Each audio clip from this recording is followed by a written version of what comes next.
The man known to history as Matthew Hopkins, who would famously become known as the Witchfinder General, was born in Great Wenham, in Suffolk, in England, around the year 1620. He cannot have been born before 1619, as a document in which his father was bequeathed a Bible by a deceased parishioner from that year lists Matthew's father's living sons at that time, and Matthew is not listed amongst them. Matthew's father was James Hopkins. James served as the vicar of St. John's Church in Wenham.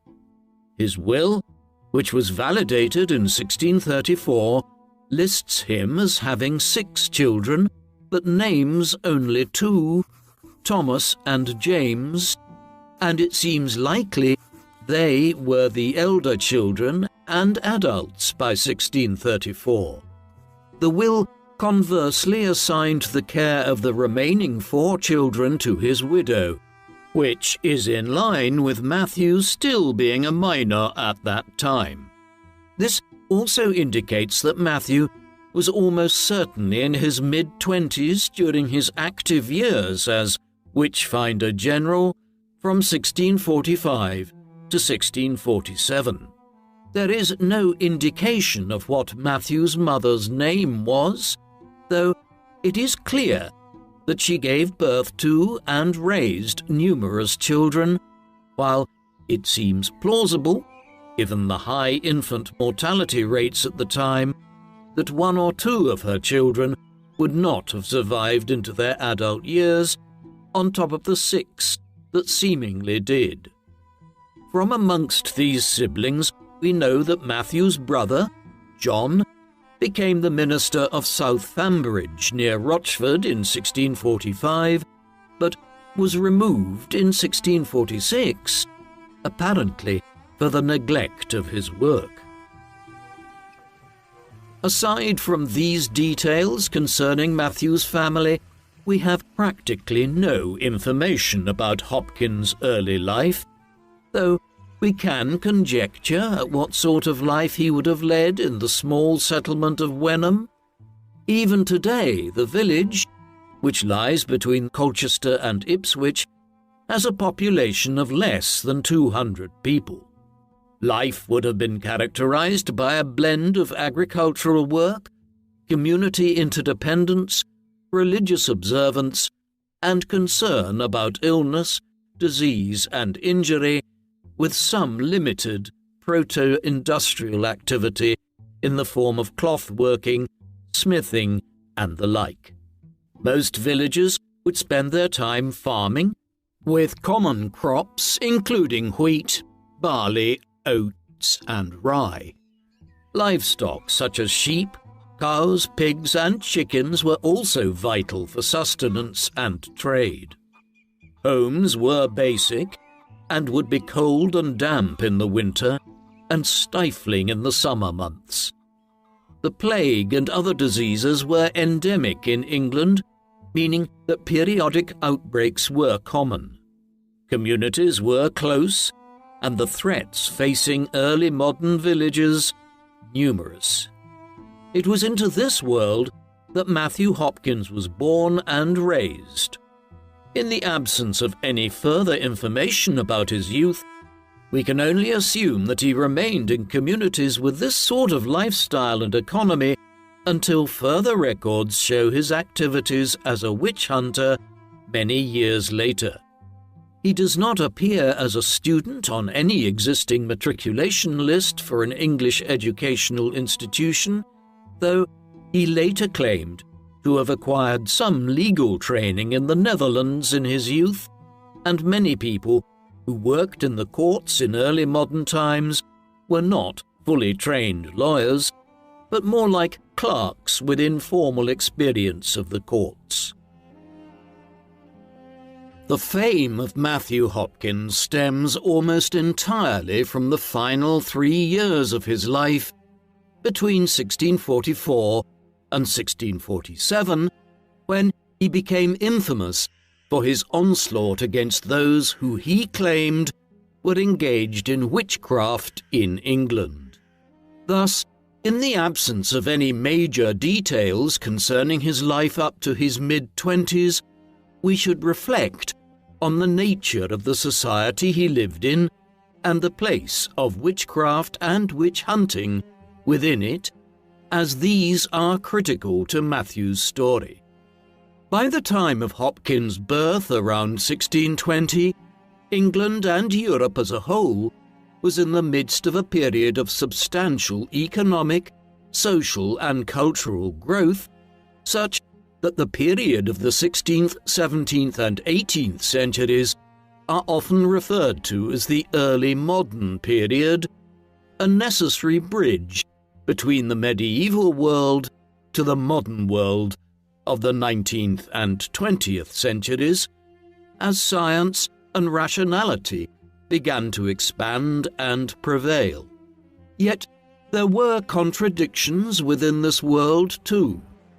Despite the growing drive towards reason and science, the century and a half after the inception of the Protestant Reformation in 1517 saw a series of unrelenting and savage civil wars and wars of religion across the continent between Roman Catholics and various Protestant denominations. The bloodiest of all began just a few short years before Hopkins was born. This was the 30 Years' War, which ravaged Germany between 1618 and 1648 and highlighted how a world in which rationality and reason were seemingly expanding was also one of religious dogma and immense violence at the same time. Another element of this paradoxical dichotomy between an age of reason and an age of superstition and crude religious beliefs, one which would be completely central to Matthew Hopkins' story, was the growing belief in the prevalence of witchcraft and malevolent forces in European society. Contrary to how it is perceived today, the belief in witches and the craze for hunting down witches was not actually a medieval phenomenon, but rather an early modern one. In fact, several popes had issued papal bulls or directives between the 10th and 13th centuries decreeing that the belief in witches was not grounded in biblical theology, and that if communities suspected someone in their midst of being a witch, they should not jump to conclusions and instead refer the matter to their local priest or bishop. What changed matters was a series of crises in the 14th century, notably the Great Famine of 1315 to 1317, and then the arrival of the bubonic plague to Europe 3 decades later. The Black Death devastated Europe from 1346 onwards, killing roughly 1 in 3 Europeans by the end of the 1350s. As these miseries were visited on the continent, there was a major spike in the persecution of groups which were perceived to be on the fringes of society, notably Jewish communities, and also individuals who were social outsiders and were now accused in ever-growing numbers of witchcraft. This built slowly, and the European witch hunts could be perceived as running from the 1350s to the 1710s, encompassing the late medieval and early modern periods, but the peak of the witch hunts came between the 1580s and the 1650s. Hundreds of thousands of people would be accused across this period, and upwards of 70,000 or 80,000 would ultimately be killed, though the figures are disputed and may be considerably higher. Some countries experienced greater levels of persecution than others.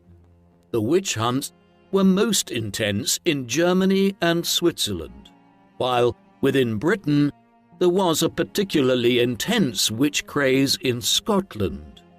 England's witch craze was comparatively smaller, which makes the story of Matthew Hopkins, as we will soon see, especially unusual. One of the most popular core beliefs surrounding witches was that they had formed a pact between themselves and the devil, often at a gathering called a Sabbath. This term was not generally used at the time, and influential writings on witchcraft, such as the Malleus Maleficarum, written in 1486 by the Dominican Heinrich Kramer, refer to assemblies instead. However, the idea of the gathering as an affront to a religious ceremony gained currency in popular culture in the later early modern period, hence the modern term. The Sabbath was thought of as a gathering of witches and potential witches at night in some lone and remote location. 3 core components formed the event: humans, witches who had travelled by some means, including flying broomsticks, the devil, and a procession of the undead. Paintings depicting the scene were produced since early modern times by artists such as Francisco Goya, Franz Franken the Younger, and Émile Bayard. It was at these gatherings that, in the view of popular society in witch hunters of the kind Matthew Hopkins briefly became, the first crimes were committed by the accused. Deviant sexuality is a constant theme advanced in texts such as the Malleus, which suggested that, if the woman in question did not physically travel to the location of the Sabbath, she could induce a hallucination by means of a flying ointment, a hallucinogen absorbed through the skin. Records suggest that this was applied through an act of erotic self-pleasure, with ointment applied first to a broom handle, which was then used as an object of self-stimulation. One record, detailing the trial of one Alice Keiteler, bears the passage, quote, "In rifling the closet of the lady, Alice Keiteler, they found a pipe of ointment wherewith she greased a staff, upon which she ambled and galloped through thick and thin, when and in what manner she listed." This is all suggestive of sexual deviancy in the minds of early modern people, and would sometimes be accompanied by an accusation that the woman in question had performed sexual acts with the devil himself, through which a person was supposedly recruited to be his agent on earth in the form of a witch. It was with this, the covenant formed between a witch and the devil, that Hopkins and his associates would concern themselves. The basis for an accusation of witchcraft was usually quite flimsy, though we do get cases where there does seem to have been a bizarre sequence of events which individuals at the time could only explain away through some supernatural act. Both men and women were tried for witchcraft during the early modern period, but it was overwhelmingly women who made up the ranks of those forced into the dock, often having endured hours of torture and interrogation. Over 80% of all those who were accused of witchcraft were women. There was a common trend amongst the accused, namely that they were women who lived alone in a household without a male head. This meant that widows who had not had children or suffered miscarriages or the death of their children in infancy, or spinsters who had never married, were the most common targets of witchcraft accusations. In such close-knit communities, such women often did not live in the same manner as other people. Left to fend for themselves, the roles in the community often assigned to women in nuclear households could not be performed by widows and spinsters living alone in this way. Similarly, many of the men who found themselves accused of witchcraft were often unmarried or were individuals who were considered to be eccentric or social outsiders. When an accusation came forth against such people from a suspicious third party, many of the accused had little recourse to funds and friends to help in their defense. Those who appeared before the court were some of the most vulnerable in a community, and they often stood accused of crimes it was almost impossible to defend themselves against. While the scale of the witch hunts in England was relatively limited, there were unique aspects to it which would influence the manner in which Matthew Hopkins carried out his work in the mid-1640s. For instance, witchcraft had been formally criminalised through the Witchcraft Act in one of the parliaments of King Henry VIII in 1542. The Act was repealed in 1547 following the accession of King Edward VI, but it was reintroduced in 1562, not long after Queen Elizabeth I came to the throne, and so witchcraft was punishable by death in England in the late 16th and 17th centuries. This meant that, unlike some other European countries, in England, witchcraft was considered a criminal rather than exclusively religious offence. Because of this, witches tried after this period were not burned alive, contrary to much popular belief, but hanged. Burning at the stake was a particularly nasty method of execution reserved in England for heretics, but as witches were tried in civil rather than ecclesiastical courts, they were legally regarded as criminals rather than heretics. In the late 16th century, laws were reformed to allow witches to be tried and sentenced to death in local courts. That witchcraft was criminalized by the state is an indication of how serious a crime it was considered to be. Ecclesiastical courts had, over the early modern period, waned in their influence in the legal landscape of England, and their powers, as well as the cases they considered, grew less significant. The passing of a law against witchcraft, making it an offence which could be tried by the state rather than the church, suggests that this was a crime considered by the prevailing authorities in the 1540s to be serious, potent, and real.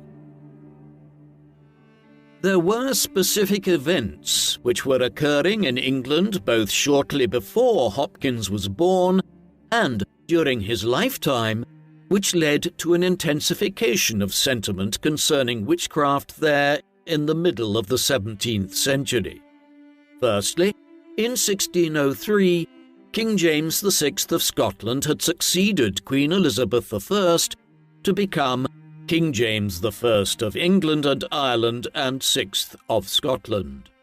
We have already seen that the witch craze was considerably more intense in Scotland than it was in England. The succession of a Scottish monarch to the English throne and the arrival of Scottish nobles and courtiers to London from 1603 onwards saw a transplantation of Scottish attitudes towards witchcraft to England. Indeed, the new king was himself a student of witchcraft. In 1597, 6 years before he succeeded Elizabeth in England, James had published a book in Scotland entitled Demonology.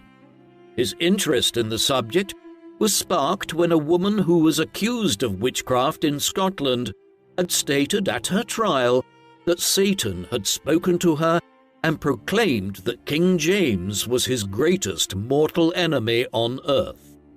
Upon hearing that his name had been mentioned during the trial of this accused woman, James demanded that she be brought before him at the royal court so that she could repeat her testimony in person. In light of his firm Protestantism, James was doubtlessly pleased at being named Satan's greatest threat and arch-foe in the mortal realm. Indeed, the king was so eager to hunt witches thereafter that he produced Demonology. This work was to become influential in heightening concern and fear around witches in Scotland and later England, and was essential reading for people like Matthew Hopkins during the 17th century. In Demonology, James endorsed the practice of witch hunting and outlined the pact that was allegedly formed between the devil and those who practiced witchcraft. Witches, according to this idea, were men and women who had relinquished all Christianity in favor of forming an agreement with the devil so that, in return for supernatural powers, they would act as his servants on earth. Witches were insidious, living inside the community and acting as a sort of cancer that threatened the lives, well-being and livelihood of all earnest Christians. One final element of the political, social and religious background in which Hopkins lived and worked merits attention. By the late 1630s, there were growing tensions across the realms of King Charles I, the son and heir of King James, as to how Charles was governing England, Wales, Scotland and Ireland. In Scotland, the broad political and religious community was opposed to James's efforts to enforce Episcopalianism, the idea that bishops should be appointed to govern the Scottish Kirk, or church, in the country, where Presbyterianism, a decentralized form of Protestantism in which presbyters, or community elders, governed the church in each locality. This eventually spilled over into a war between the Crown and Charles's Scottish subjects in the later 1630s and early 1640s. When the Scots invaded northern England, the English Parliament attempted to exploit the situation to extract economic, political and religious concessions from Charles in return for their financial and military support against the Scots. This would eventually boil over into civil war in England in 1642. By then, Charles I's Irish subjects had also rebelled and had taken control of vast swathes of the country. These wars would rage on through the 1640s and into the early 1650s, eventually leading to the trial and execution of King Charles in 1649 and the creation of an English Republic, or Commonwealth. This febrile atmosphere was ripe for the development of suspicion, fear, and concern. The English civil wars were, proportionately, one of the deadliest conflicts ever witnessed by the English. It is estimated that 4% of the total population died as a result of the conflict and its effects. Every family, every village, and every town was affected and blighted by the wars, which manifested not only in death on the battlefield, but by the division of counties, communities, and the devastation of the population by famine, the enforced billeting of soldiers on communities, and the collapse of vast swathes of local and national trade. Coupled with this was an environment in which malaria, the plague, and other deadly diseases were endemic, killing thousands every year in agonizing circumstances, and without remedy. An explanation for the pain, suffering, and turmoil, much of it seemingly unexplained and misunderstood, was at the forefront of the minds of much of the English population, and many people turned to the supernatural in their angst, scapegoating outsiders in their communities as witches who were bringing this calamity down upon them. Into this atmosphere walked Matthew Hopkins in the mid-1640s. This lengthy preamble describing the nature of witchcraft and the witch hunts in early modern Europe and England in particular is vital to understanding Matthew Hopkins' story. Beyond the previously related brief details of his family background, the next substantial records that exist that mention Hopkins were not produced until 1644. All we know of the interim period is that he probably spent some of his late teens or early 20s living in the Dutch Republic, where he claimed to have received some legal training as well as working as a mariner for a time.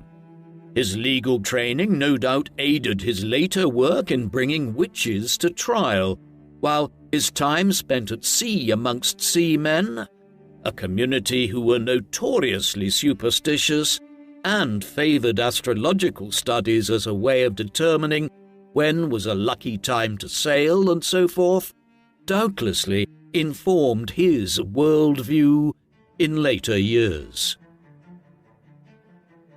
The later records indicate that Hopkins had come to live in Manningtree in the county of Essex by 1644 on what is now the northernmost edge of the county, located next to an estuary. Hopkins had evidently been relatively successful in the intervening period since we last heard mention of him as a child, having purchased the Thorn Inn in nearby Mistley. It was at this juncture that, by his own account, he became concerned by a group of women living in the town. He began to fear that they were witches, those who had formed a pact with the devil in order to gain supernatural powers and had foregone their godly obligations as normal human beings. These initial investigations soon led to an alleged net of wider witches in Essex being discovered, one in which Elizabeth Clark was central. She was an obvious target for such accusations, as her mother had been found guilty of witchcraft many years earlier. Clark was accused by Hopkins of cursing the wife of the tailor of Manningtree, John Rivet, during the winter of 1643 and into 1644. His accusations soon led to a witch trial. As Hopkins was prohibited from extracting a confession under torture, he instead elected to engage in psychological torture, ensuring that Clark was sleep-deprived for days until she confessed to summoning familiars, the name at that time for animal forms of the devil, and cursing members of the local community. In the end, Clark was found guilty of witchcraft at the Chelmsford Assize trials and hanged, while dozens of others implicated in this alleged net of witches were imprisoned or suffered other punishments. It was the beginning of Hopkins' reign of terror. Much of the limited information we have concerning Hopkins and his views on both witchcraft and its place in English society during the crisis of the Civil Wars comes from a short treatise or pamphlet book which he produced and published in 1647. This was entitled The Discovery of Witches, or, to give it its full, rather cumbersome title, the discovery of witches in answer to several queries lately delivered to the judges of assize for the county of Norfolk and now published by Matthew Hopkins for the benefit of the whole kingdom. An idea of the kind of text Hopkins produced and his intention of publishing it was provided in the biblical quote which Hopkins placed on the cover.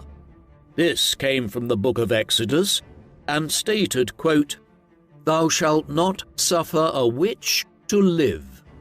The text is a relatively brief one, small by comparison with its historical importance for the history of witchcraft in early modern England.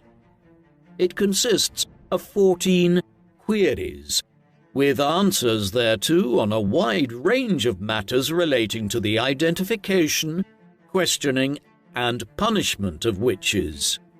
Hopkins also included some extra biographical information in it, as well as his methods and theories on witchcraft. Thus, cumulatively, it provides us with answers to a wide range of questions about Hopkins' activities and is the main primary source associated with understanding his actions, motives, techniques, and intention. Hopkins elaborated on his first encounter with witches in Essex in the 4th query of the discovery of witches. Here, he described a scene in Manningtree where every 6 weeks on a Friday night, 7 or 8 women from the town allegedly met a little way outside the collection of houses that constituted the village in order to offer solemn sacrifices to the devil. One woman, involved in these Sabbath rituals, was overheard speaking to her imps, a term used to describe a sort of demon. The witch in question commanded her imps to meet with another member of her coven, who was subsequently apprehended. Women from the town searched the accused and found her to have several witches' marks, including an alleged third nipple, which, quote, "honest women have not." This use of birthmarks and other physical traits as proof of the guilt of a witch was common. With the witch thus identified, Hopkins then claims that the local magistrate ordered that the woman be deprived of sleep for 3 or 4 days in order to extract confessions and also to force their familiars, or demon animals, to appear, something which would provide clear evidence that she was, in fact, a witch. This description of events in Manningtree at the beginning of his work as a witch hunter provides a good insight into how Hopkins operated, and indeed how witch hunts as a whole played out in early modern Europe. The methods used by Hopkins to interrogate the accused in Manningtree would be employed by him elsewhere in the years that followed. They remain one of the most controversial elements of his activities. Suspects could be subjected to what was called the swimming test. This was based on the belief that since witches had renounced their baptism, holy water would reject them. The accused would thus be dunked into water, with the argument being that those who were guilty would survive. Those who drowned were therefore shown not to be witches after all. The only problem was that if they were innocent, they often drowned to death during questioning. The accused could also be cut with a blunt knife, the belief supposedly being that if they did not bleed, then they had the mark of the devil upon them. Hopkins replied to critics of the swimming test that the evil and cruelty of the devil was not suspended, even for his followers. The devil would promise his witches that the swimming test would not kill them, that they would be safe when ducked underwater and survive. This was yet another example of his treacheries. The devil did not step in to protect the witches, and they drowned. To Hopkins, even those who drowned could be witches who had fallen foul of the devil's deceit.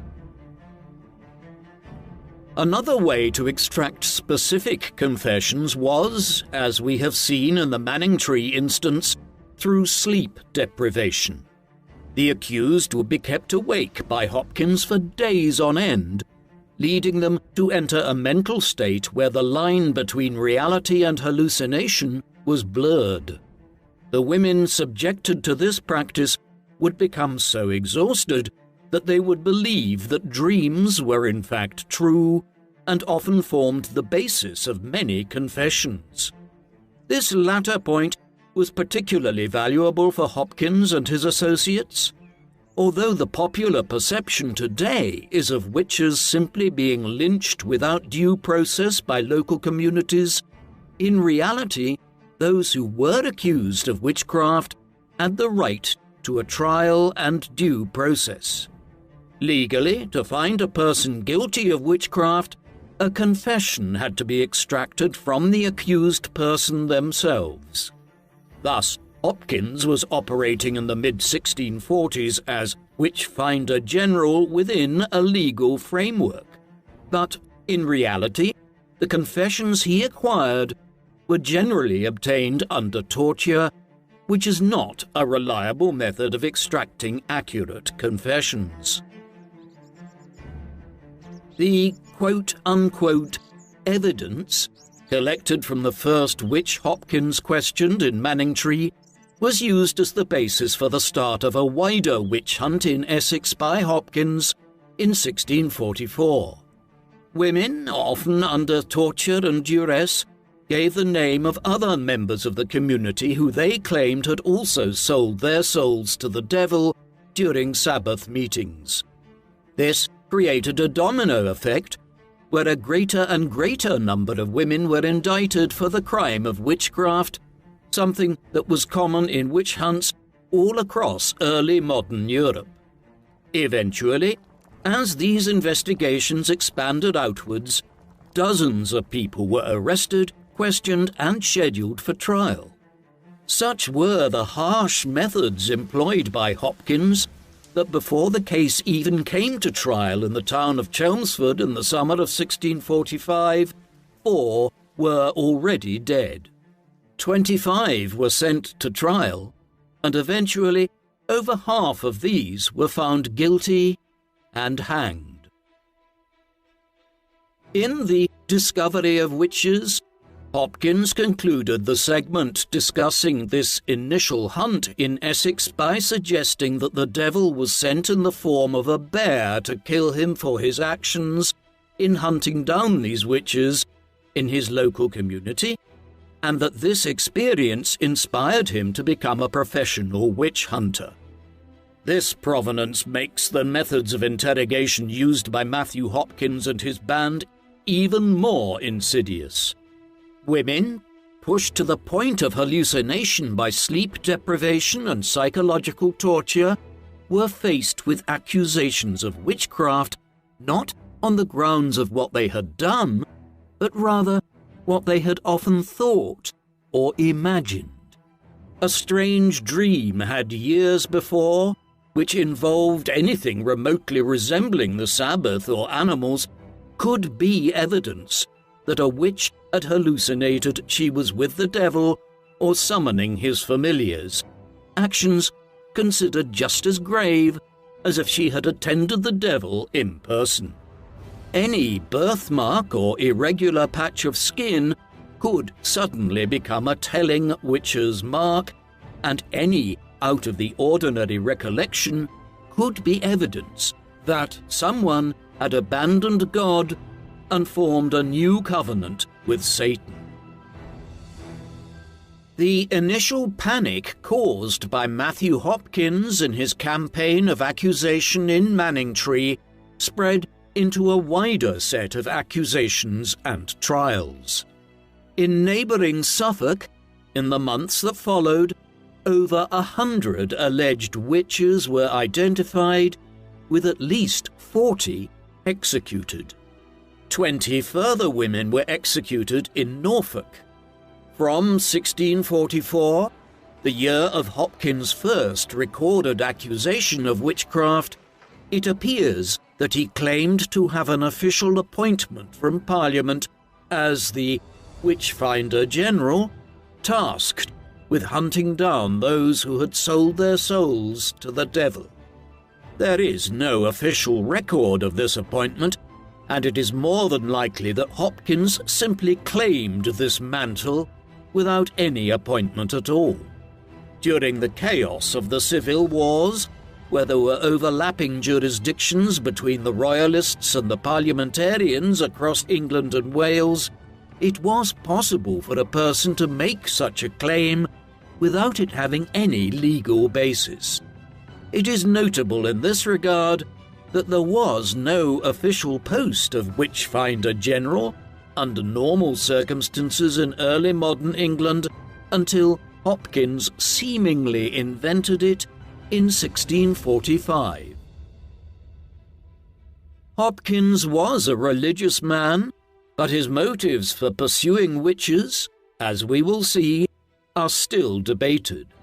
At any rate, his appetite for the chase could not be confined to Essex, and he started to travel to different parishes around East Anglia, searching for people who could be accused of witchcraft. He soon became infamous for his activities.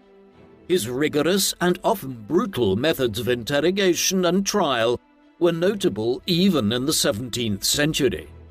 Hopkins formed an association with another witch-hunting enthusiast, John Sterne, a fellow resident of Manningtree, whom Hopkins appointed as his assistant during the hunts there in 1644 and 1645, and a group of women known as searchers, who examined the accused for witch marks.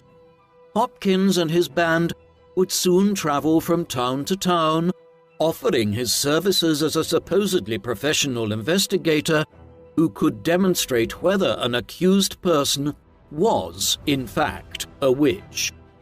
Though he later claimed that he was generally called to come to a community to investigate suspicious events there, in reality, Hopkins and his followers often came uninvited and then stoked concern about social outcasts and eccentrics in their midst. We gain an insight into how Hopkins' mind worked, and indeed how most people treated charges of witchcraft in early modern times, from a response he gave to a question on his methods. This related to the use of skin blemishes and moles to identify people as being marked through their association with the devil. Many people asked the obvious question: why were these signs of some satanic collaboration in witches when so many other people who were not accused of witchcraft also had skin marks of one kind or another? Hopkins responded that, in essence, he just knew by seeing one which were signs of witchcraft and which weren't. Hopkins made sure to precede this answer with a defense of his claim to great skill, experience and expertise in the field, and therefore evidently believed he had done a good job in convincing the reader of the discovery of witches that in matters of witch hunting he was a man who could be taken at his word. Despite this brief diversion to ask the reader just to trust him, he then answers in a different prose that one could identify a witch's mark in 3 ways. The mark would be in a strange place on the body, it would be numb to pain, and it would sometimes be surrounded by dry or irritated skin, a result of where imps had tried to remove the mark before it could be uncovered by Hopkins and his associates. From their initial work in Manningtree in Essex, Hopkins and his band travelled further afield, offering their investigative services to people living in nearby towns and villages. The extent to which people actively sought out Matthew Hopkins to help them with their concerns is unclear. It seems to be the case that, in many instances, Hopkins and his group muscled into ongoing dramas in local communities and then introduced the idea that the source of a problem could be witchcraft. News of this witch-finder general spread through the land, and soon Hopkins, accompanied by his ever-present associate John Stern, visited towns and villages in Suffolk, Norfolk, Essex, Cambridgeshire and Huntingdonshire between 1645 and 1647, with a couple of cases being investigated in places as far away as Northamptonshire and Bedfordshire. During the Civil War, these regions came under the control of parliamentarian forces and were organised into an administrative district known as the Eastern Association, which represented those areas which largely bankrolled the parliamentary army. Indeed, the importance of the Eastern Association as a source of tax revenue was shown when the authorities in Ipswich introduced a special local tax rate on witch hunting.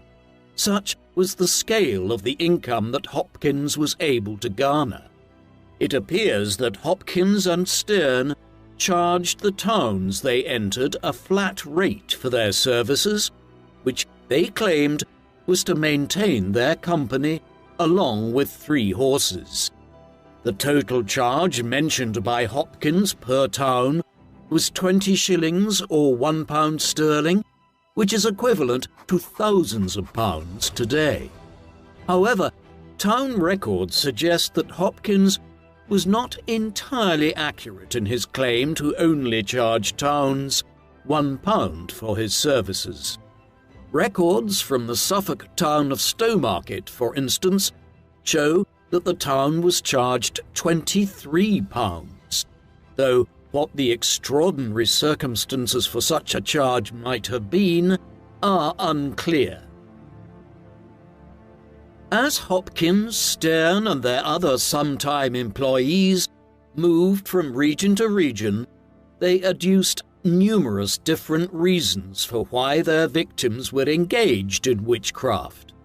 In the 13th query of the Discovery of Witches, Hopkins outlines the sort of relationship which he believed witches had with the devil and the sort of powers that they gained from him once they had submitted themselves to his covenant. There is an attempt at a religious argument, with Hopkins suggesting that God suffered the devil to perform such evil in the world, allowing him to enter as an impostor through the agency of human beings, which in early modern times were witches. The deal made between the devil and his followers was, according to Hopkins, formal, following the same pattern and nature each and every time it was constituted.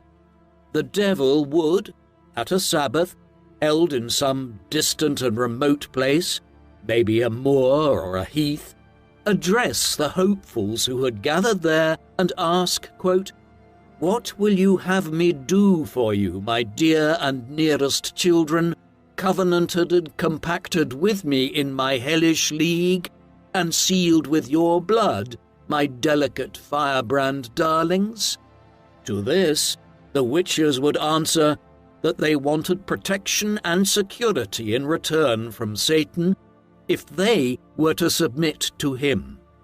First, the witch would be granted protection from discovery, to which the devil agreed to murder anyone who posed a threat or could raise the alarm. He would also ensure that no one stood in the way of the ambitions of the witch in question, allowing them a free path to whatever end they desired without interference from others. The key part of the contract was that Satan would act through the witch to effect these killings, whether through disease or murder, as a physical act. the devil would not work remotely, but would provide the witch with the knowledge and the power they needed to eliminate these threats, whereby she could be the instrument of murder herself. Any misfortune, famine, illness, the death of infants or accidents could all be taken as Satan acting through one who had formed a covenant with him to benefit their own ends. The agreement reached, the witch would then submit to Satan and all of his laws, mischief, and evil intention. This belief and claim that the person who had become a witch had done so by entering into a formal, almost legal contract with the devil in the full knowledge of his ambitions, intentions, and immorality, in return for power and favour with him, was central to the case which was to be made against them in court. Hopkins also argued in his writings that the supernatural influence in any malign event could be detected instantly by a judge or magistrate, pointing to the greater crime being committed, that the person had formed an agreement with Satan to undertake the earthly crime of which they had also been indicted. Hopkins' methods were controversial even in his own time. As he began to range around England in 1646, the clergyman John Gall preached against Hopkins from his pulpit in Great Staughton, Cambridgeshire. Gall also wrote a pamphlet entitled Select Cases of Conscience Touching Witches and Witchcraft, which directly addressed the methods used by Hopkins and Stern.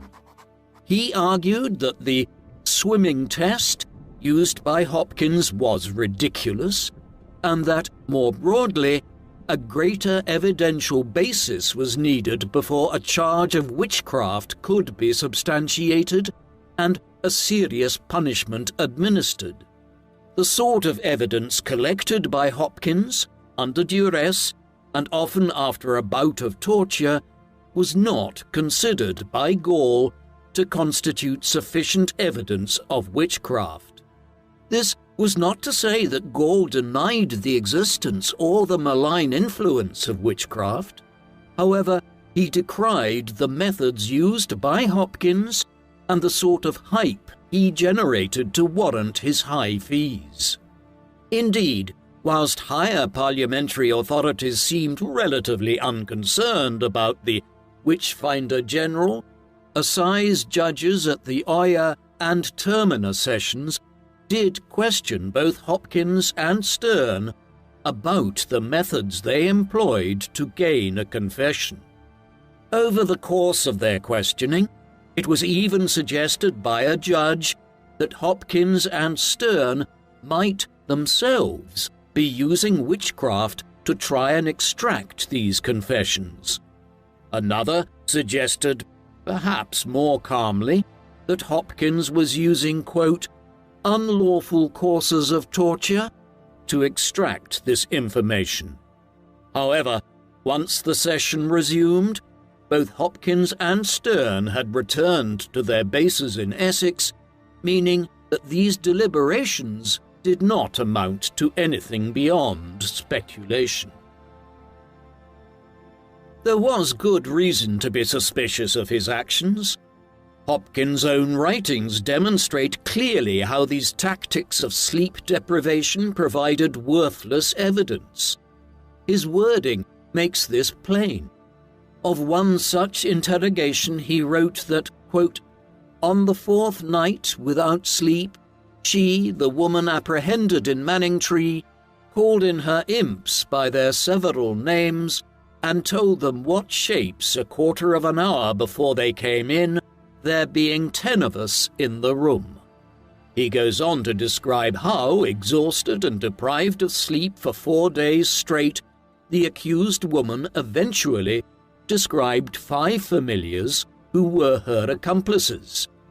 A white kittling, probably a kitten, called Holt, a fat spaniel dog called Jamara, a greyhound called Vinegar Tom, a black rabbit called Sack and Sugar, and a polecat called News. Having identified these 5 familiars, the witch proceeded to name other witches and her various imps. Their names included Peckin the Crone, Grizzle, and Greedygut. Hopkins eagerly claimed in the next sentence of his pamphlet that, quote, "No mortal could invent these names." To the reader today, these are quite plainly the confused and terrified thoughts of an exhausted, pursued, elderly woman being prompted to offer her evidence to incriminate herself after days of sleep deprivation. The scene is illustrated in the Discovery of Witches in a printed image, showing 2 women surrounded by their familiars thus named, with Hopkins watching on from the top of the scene. Hopkins was also sensible of the controversy which surrounded his use of the swimming test and sleep deprivation, and argued that keeping a witch awake brought her closer to her imps and familiars without regard to the effects of sleep deprivation itself, including hallucination. Indeed, the next few entries in Hopkins' pamphlet try and deal with questions over evidence and his use of torture.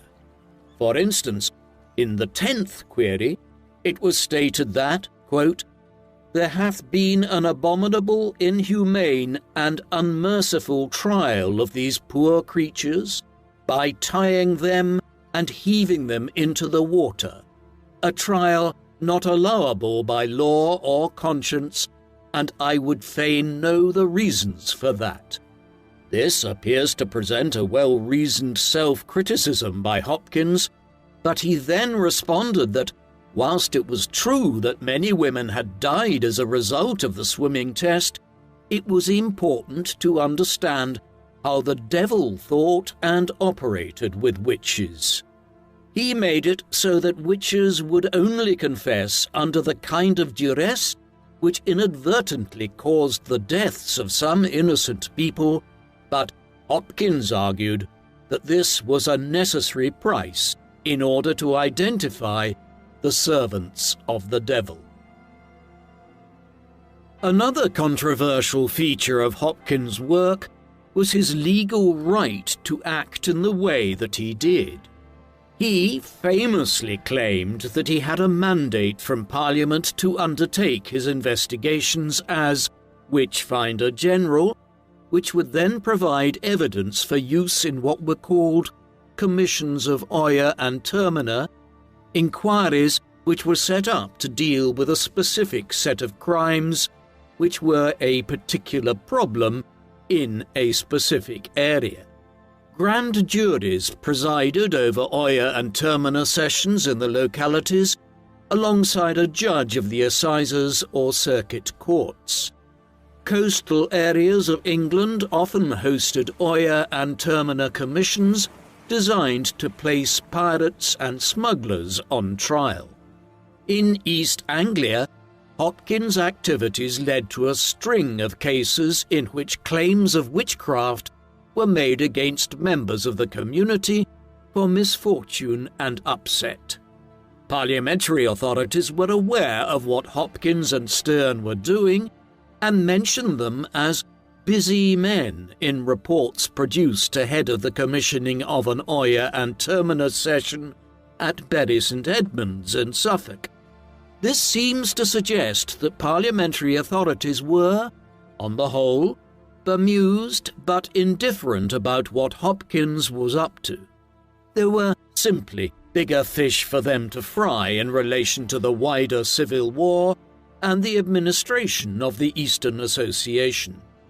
Hopkins and Stern provided evidence for use in the court, and they were, in this sense, a helpful aid to the judicial system, which parliamentary authorities were in the process of reconfiguring since they had come under new control in these regions. The often secretive activities of Hopkins, Stern, and his female aides means that few records exist which demonstrate Hopkins' specific role in the many trials in which he was involved in East Anglia and other parts of England between 1645 and 1647. Court records, and particularly those made at Oyer and Terminer sessions, are incredibly brief. Many simply recall the sentence that was ultimately passed without reference to the specific evidence that was provided, while local records of this kind were kept in a particularly haphazard fashion during the civil wars of the 1640s, with others destroyed as a result of the unrest. All of this makes Hopkins a strange character for the historian to examine. There are no formal records which directly report his birth, and no records which show what he did prior to his emergence on the historical record in 1644, or how he lived. The only records we have of Hopkins relate to the final few years of his life, during which time he operated at the very centre of the largest and most intense witch hunt England had ever seen. Between 1645 and 1647, over 250 accusations of witchcraft were made in the region of East Anglia, leading to the death of possibly well over 100 people. It has been estimated from court records that the evidence collected by Hopkins, through his methods of torture and examination, was used in the trial of over 300 people, overwhelmingly women. This raises questions as to whether or not he had ulterior motives. Why Hopkins decided to embark on his career as a witch hunter remains unclear. The only record directly produced by Hopkins was the Discovery of Witches, which in itself is a short text and not an autobiographical one. Clearly, Hopkins was a religious man, and one living in a region of England which was a hotbed of Puritanism, the purest Protestant faith espoused by the parliamentarians in the civil wars. These religious quarrels of the 1640s would have spurred people in the communities Hopkins was visiting to be especially guarded about witchcraft at the time, although it does not, by itself, provide an adequate motive to spark the most intense witch hunt ever seen in England. More than likely, Hopkins was simply a businessman who identified a lucrative and largely unexploited niche in the market. Conditions for a witch-finder were perfect. Fear, suspicion, and tension were at an all-time high during the unrest of the 1640s.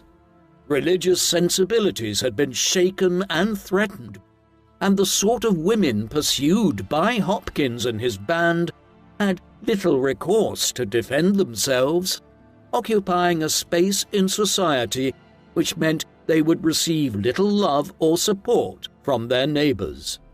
Donning an official-looking outfit, claiming to have a government mandate as witch-finder general, and playing on the innate fears which lay in the hearts and minds of many in East Anglia, Hopkins posed as a competent, trustworthy figure with the promise to ferret out any collaborators with the devil. During a time of such upheaval, communities were glad to pay for what he was selling. Hopkins closed his 1647 pamphlet by tackling accusations that he was some sort of con man who charged extortionate prices from his customers as a way of sustaining the cost of travelling for him and his associates. In response to an accusation that, quote, "all that the witch-finder doth is to fleece the country of their money, and therefore rides and goes to towns to have employment, and promiseth them fair promises, and it may be doth nothing for it, and possesseth many men, that they have so many wizards and so many witches in their town, and so heartens them on to entertain him. Hopkins responded that he had never been to a town where he had either not been directly invited to come and attended to a specific concern or issue, or where the townspeople were not glad of the sight of him. He also claimed that he provided good value for money in the provision of his services, making the claim that he would ride for days on end, apprehend several witches, and only ever charged 20 shillings a town, with this also covering the expenses of Sterne and their other staff. This, as we know from the example of Stowmarket, where he charged a rate of £23, was not always the case, and Hopkins also simply showed up to towns and did his level best to exacerbate tensions there to benefit himself. Matthew Hopkins died on the 12th of August 1647 back in Manningtree. His death was likely caused by tuberculosis. In line with common practice at the time, he was buried only a few hours after his death in the churchyard of St. Mary in Mistley. John Sterne continued their work for another year, though he proved less successful than Hopkins had, and with some semblance of order beginning to return to England following the end of the Second English Civil War in August 1648, the window for a rogue witch-finder general to operate around the country was closing. He subsequently published his own text in 1648 to complement Hopkins' Discovery of Witches, the title of which, A Confirmation and Discovery of Witchcraft, was clearly designed to add to the arguments put forward by his colleague before his death. Collectively, their writings, along with earlier texts such as King James's Demonology, went on to influence how English men and women perceived witches, witchcraft, and the interrogation of witches down to the end of the 17th century and beyond.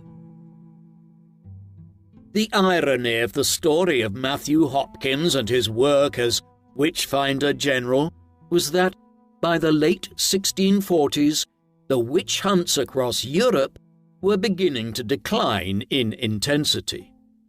After a peak period between 1580 and 1640, the number of people being accused and convicted of witchcraft declined markedly in the 1650s, 1660s and 1670s as the scientific revolution saw reason triumph over superstition, and as the European wars of religion, which had caused such intense religious feeling since the early 16th century, also came to an end. By the time the famous Salem witch trials occurred in Massachusetts in the 13 colonies in North America in the early 1690s, the witch hunts were virtually over in Europe itself. The 1700s and 1710s saw the last official witch trials in many countries, and several countries moved in the years that followed to ban people from prosecuting people in their communities on witchcraft charges altogether. The last witch trials were held in England, in Leicester in 1717, and Parliament criminalised witchcraft trials in the country in 1736. Nevertheless, throughout the second half of the 17th century and into the 18th, Matthew Hopkins' Discovery of Witches continued to influence how witchcraft was perceived in the country. By the time the last execution on charges of witchcraft occurred in England in 1716, over 500 people, of which more than 90% were women, had occurred in England as part of the witch hunts, though this paled in comparison to a country like the Swiss Confederacy, where approximately 10,000 were killed. Of those killed in England, most died in the politically tense period of the 1640s, and Matthew Hopkins is believed to have been involved in trials that involved upwards of 200 deaths, making him the most significant figure in the English witch craze of the early modern period. Matthew Hopkins is thought of by some as an obsessive, a figure who became convinced that he had a mission to hunt down and destroy witches in England who, in his mind and in the minds of the communities he served, posed a genuine and real threat to the souls of Christians across England and the safety of all people. Others take a different view, that Hopkins was fundamentally an unprincipled, money-driven Christian who extracted confessions from women he did not believe to be guilty of witchcraft through the use of techniques he knew would lead them to hallucinate, often in so doing, make statements which could be used in evidence against them before the court. It is important, when considering how we think about Matthew Hopkins today, that we remember that we know next to nothing about him, with the scant records we have of him relating only to the final few years of his life. His discovery of witches is one of the few major sources concerning Hopkins. It reveals a man who felt he was under scrutiny from the public and from the legal authorities in the Eastern Association on both his methods and the validity of his accusations, against which he pits often contradictory and awkward counter-arguments. We also know from this record that he was dishonest about the fees he charged and the sort of methods that he used, as well as who ordered such techniques to be deployed.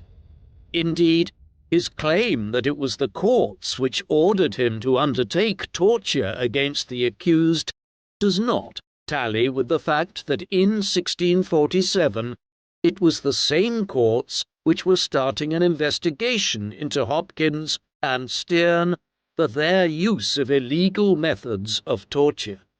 It is highly likely that Hopkins lied about being a formal witch-finder general employed by the government, given that state records refer to him simply as a busy man rather than an official in their employ. There are no records of any official appointment or even education of Matthew Hopkins, and it instead appears that he was simply exploiting the chaotic political and social environment of the Civil War years in England to present himself as something he wasn't. This had consequences, and Hopkins' duplicity and actions led to the suffering of many people. Between 1644 and 1647, hundreds of people suffered at his hands, and many died as a result of the false indictments against them that Hopkins made possible. This was an accusation which overwhelmingly affected the poorest, most isolated and most vulnerable in a community, and regardless of whether or not Matthew Hopkins embarked on his campaign believing that it was a divine mission, or simply a way to make easy money, the pain and suffering inflicted on his victims were very considerable. What do you think of Matthew Hopkins? Was his zeal driven by genuine belief, or a desire to get rich quick? What do you think really lay behind the witch craze in early modern Europe? Please let us know in the comments section. And in the meantime, thank you very much for watching.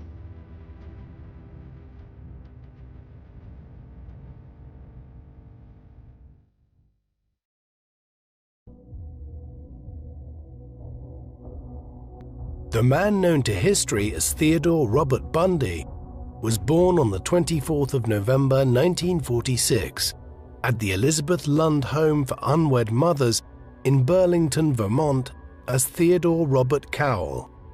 His mother was Louise Cowell, a department store clerk and the eldest of Philadelphia businessman Samuel Cowell's 3 daughters. According to her, Ted was the product of his mother's brief fling with the mysterious World War II veteran Jack Worthington, who she met after graduating from high school in 1946. They split up when Louise was 7 months pregnant, after which Louise moved from Philadelphia to the Elizabeth Lund Home for Unwed Mothers, an organization that assisted pregnant single mothers at a time when having children outside of wedlock was looked down upon. After Ted was born, Louise and her newborn moved from Philadelphia to Tacoma in Washington state to move closer to her uncle, Jack Cowell. Encouraged by her friends to attend young adult nights at the local First Methodist Church, one night Louise was swept off her feet by a native and soft-spoken North Carolinian called John Culpeper Bundy, also known as Johnny, who had just left the Navy. In May 1951, the couple married. The union would lead over time to the arrival of Ted's 4 half-siblings, Linda, Glenn, Sandra, and Richard, who were born respectively in 1952, 1954, 1956, and 1961. Although quiet and reserved, Ted's stepfather, who he believed to be his biological father for many years, could be violent if provoked. The intricacies of Ted's multifaceted personality have been extensively debated by very experienced psychologists without any firm conclusions being agreed upon. The defense psychiatrist, Dr. Dorothy Ottnow Lewis, alluding to the way in which Bundy could suddenly switch from one version of himself to another in an instant, as many of his victims would experience in their last moments, would suggest he suffered from an acute case of bipolar disorder. Others have noticed that he displayed all the hallmarks of antisocial personality disorder, notably a complete lack of remorse, a penchant for violence, disregard for truth and social norms, and a materialistic urge to steal. The one thing there is a general consensus on is that Bundy was a sociopath or psychopath.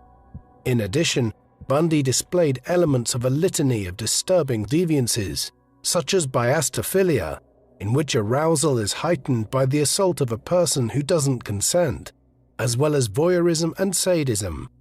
In appearance, Ted Bundy was a good-looking and charming man who had brown curly hair, which he later shortened, piercing blue eyes, and an athletic figure. Like a Venus flytrap, he used his charisma to lure in his prey and to avoid detection by the police. With no distinguishing features that made it easy for the authorities to identify him, he also had the ability to change his appearance substantially with small alterations such as the addition of a mustache, the growing out of his beard, or the adoption of a new haircut. The earliest manifestation of Bundy's violent tendencies may have occurred when he was just 3 years old, when his Aunt Julia woke up to find herself surrounded by kitchen knives and her young, smiling nephew. Aside from this, however, from the outside he appeared to be a normal child, who believed in Santa Claus and hated vegetables. Yet as he would later reveal in unusually candid interviews which he gave not long before his execution, it was from this early age that he first felt a creeping, a vague uneasiness that would later spiral into an uncontrollable impulse to murder. During his first 3 years living with his grandparents and mother in Philadelphia, due to the stigma surrounding single mothers at the time, Bundy was led to believe that his grandparents were his real parents and that his mother was his elder sister. This was further complicated when he was told that his elder sister was actually his mother, and that his stepfather Johnny Bundy was his real father, with many stating that this initial identity crisis may have helped create his fractured personality. It probably did contribute to some degree to his nebulous sense of not belonging.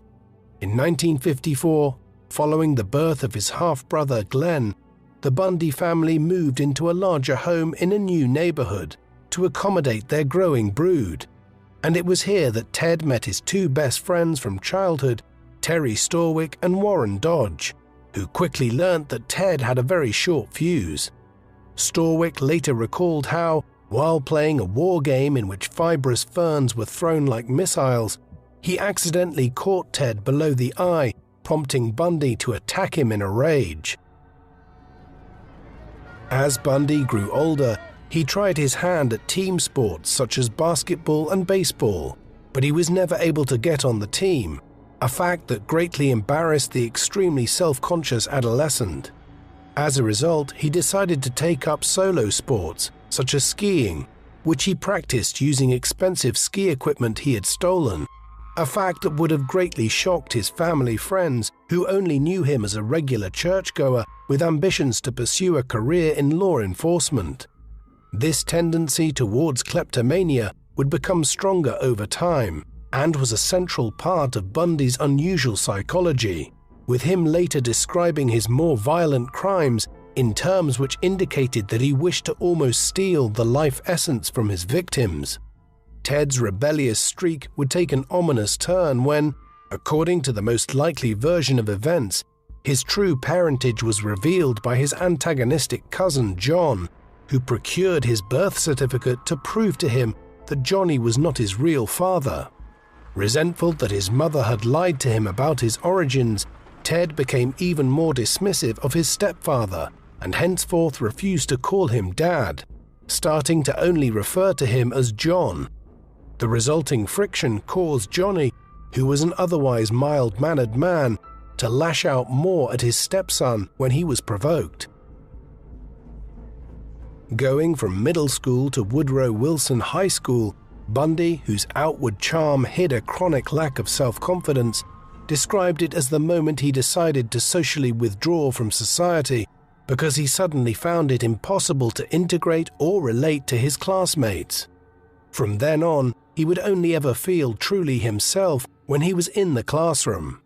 Taking comfort from its formal setting, he spoke up regularly in class, cultivating an image of the serious-minded intellectual to hide his loneliness and his inability to understand other people, especially the wants, needs, and desires of girls, which mystified him.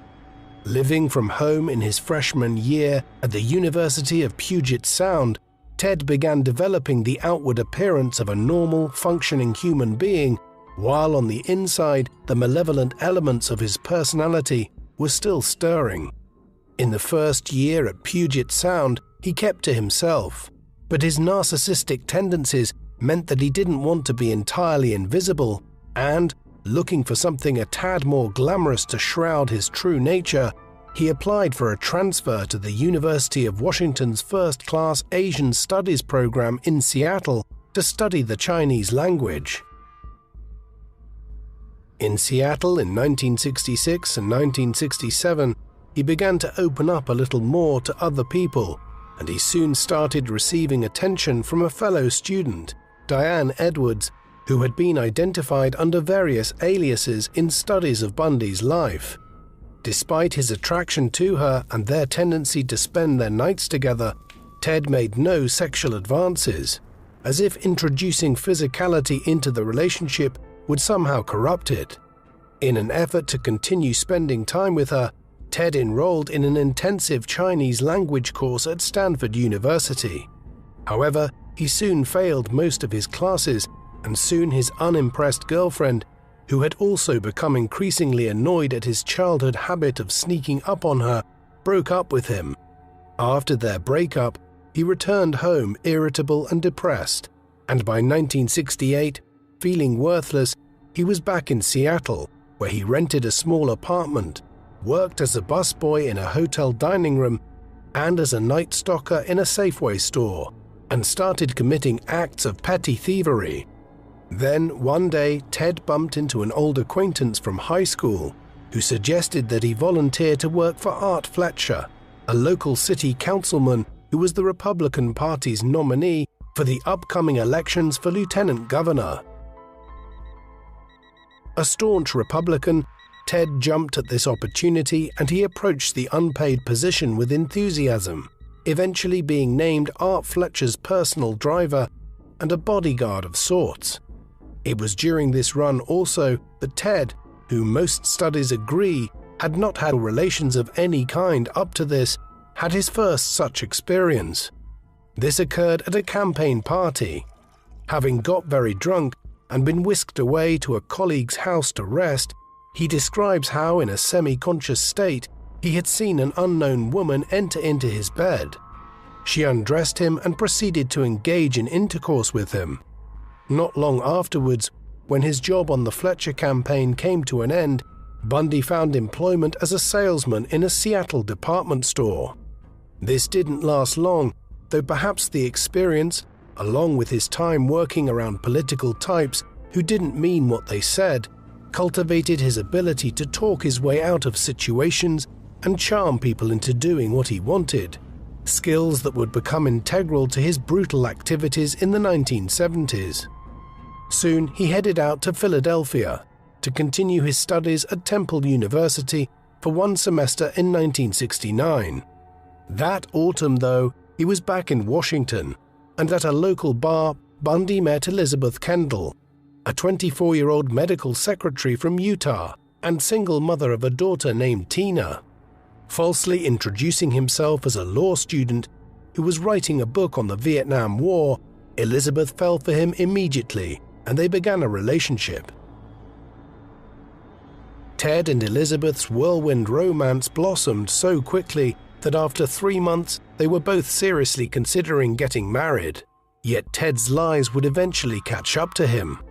He soon had to reveal that in actual fact he was a university dropout, working as a legal messenger. Elizabeth forgave him this and many of his other toxic traits, which included seeing other women to make her jealous.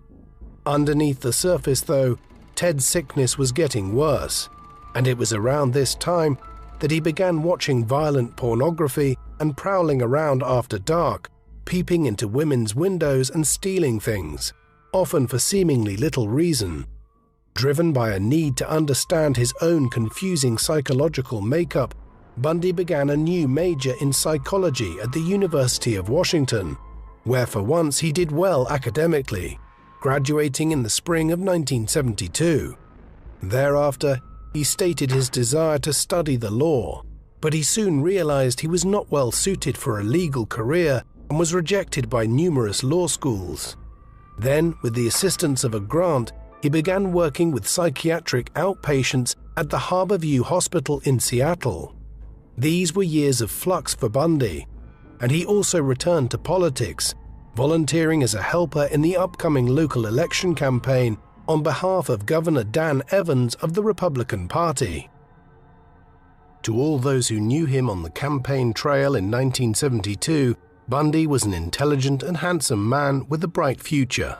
Yet to his girlfriend Elizabeth, much of his behavior was increasingly unsettling. She would later recollect that he threatened to physically harm her if she told anyone about his peculiar stealing habits. On another occasion, he strangely came back home with a surgical glove bulging from his pocket and retrieved a crowbar from behind a radiator. Another night, she awoke to find him examining her body with a flashlight under the covers. In assessing all of this, it should be noted that while the first murder which Bundy can be absolutely connected to would not occur until 1974, investigators in the late 1970s and 1980s became convinced that he had committed several murders as far back as the 1960s and when he was dating Elizabeth in Seattle in the early 1970s. After the 1972 election and armed with a profusion of supporting documents, which included a letter of recommendation from Governor Evans, Bundy managed to secure a place at the University of Utah Law College for a course that started in the autumn of 1973. It was in the months leading up to the program, while he worked briefly for the Seattle Crime Commissioner's newsletter, writing articles on sexual assault prevention among other subjects, that he would first make a splash in the newspapers, not as a vicious serial killer, but as an everyday hero. Whilst out shopping with Elizabeth, Ted ran after and apprehended a purse stealer, pinning him down until the police arrived, resulting in an article in the local Seattle Times that praised his bravery. It was events like this and his recommendations from leading political figures in Washington state that would later make police disinclined to pursue Bundy as a potential perpetrator of some of his crimes in the mid-1970s. Around this time, based on advice from Marlin Vortman, another veteran of the 1972 Evans campaign, who recommended that Ted should pursue law school at the nearby University of Puget Sound rather than the out-of-state University of Utah, Bundy decided to do so, his reasoning being that if he wanted to get involved in state politics at a later stage, it would be useful to get to know the local magistrates. Taking Marlin's advice, he enrolled in night law school at the University of Puget Sound, to the bewilderment of Elizabeth, who was beginning to realize that she had little or no influence on his actions. Starting at the University of Puget Sound in a nondescript office building in downtown Tacoma, Ted soon realized that he had signed up to a truly second-rate school, and by December 1973, he had started secretly reapplying to the University of Utah. While Bundy might have outwardly appeared to be a relatively normal character at this time, one who had a committed girlfriend, had volunteered in numerous political campaigns, and aspired to become a lawyer, in reality, his nefarious behavior and psychology was about to start manifesting itself in a more appalling manner. Early in the morning of the 4th of January 1974, Bundy committed the first major crime that we have concrete information concerning. At approximately 2 a.m., a 21-year-old dance student by the name of Karen Sparks, who went by the alias Terry Caldwell, turned off her TV and retired to her basement room in the house she shared with 3 other men on 4325 8th Avenue in the University District of Seattle. The next day, when she still hadn't emerged by 7:30 p.m., her housemates entered her room and discovered to their horror that she had been savagely beaten around her head and was close to death. She was immediately sent to hospital. Remaining in a coma for 10 days, she would survive, though with permanent brain damage. Bundy was responsible for the attack. It is highly unlikely, however, that this was the first such crime Bundy had committed, and one of the most recent biographies of Bundy claims he had killed as early as 1961, when he was little more than a teenager. By the time he attacked Terry Caldwell, he was already a journeyman murderer. Over the next decade, Bundy would gradually refine his methods to become one of the most prolific serial killers in modern history. He was aided immensely in the crime spree that followed by the fact that CCTV was not widely used in the 1970s, and many other types of digital evidence which could be used to catch a serial killer today were also not available in the 1970s.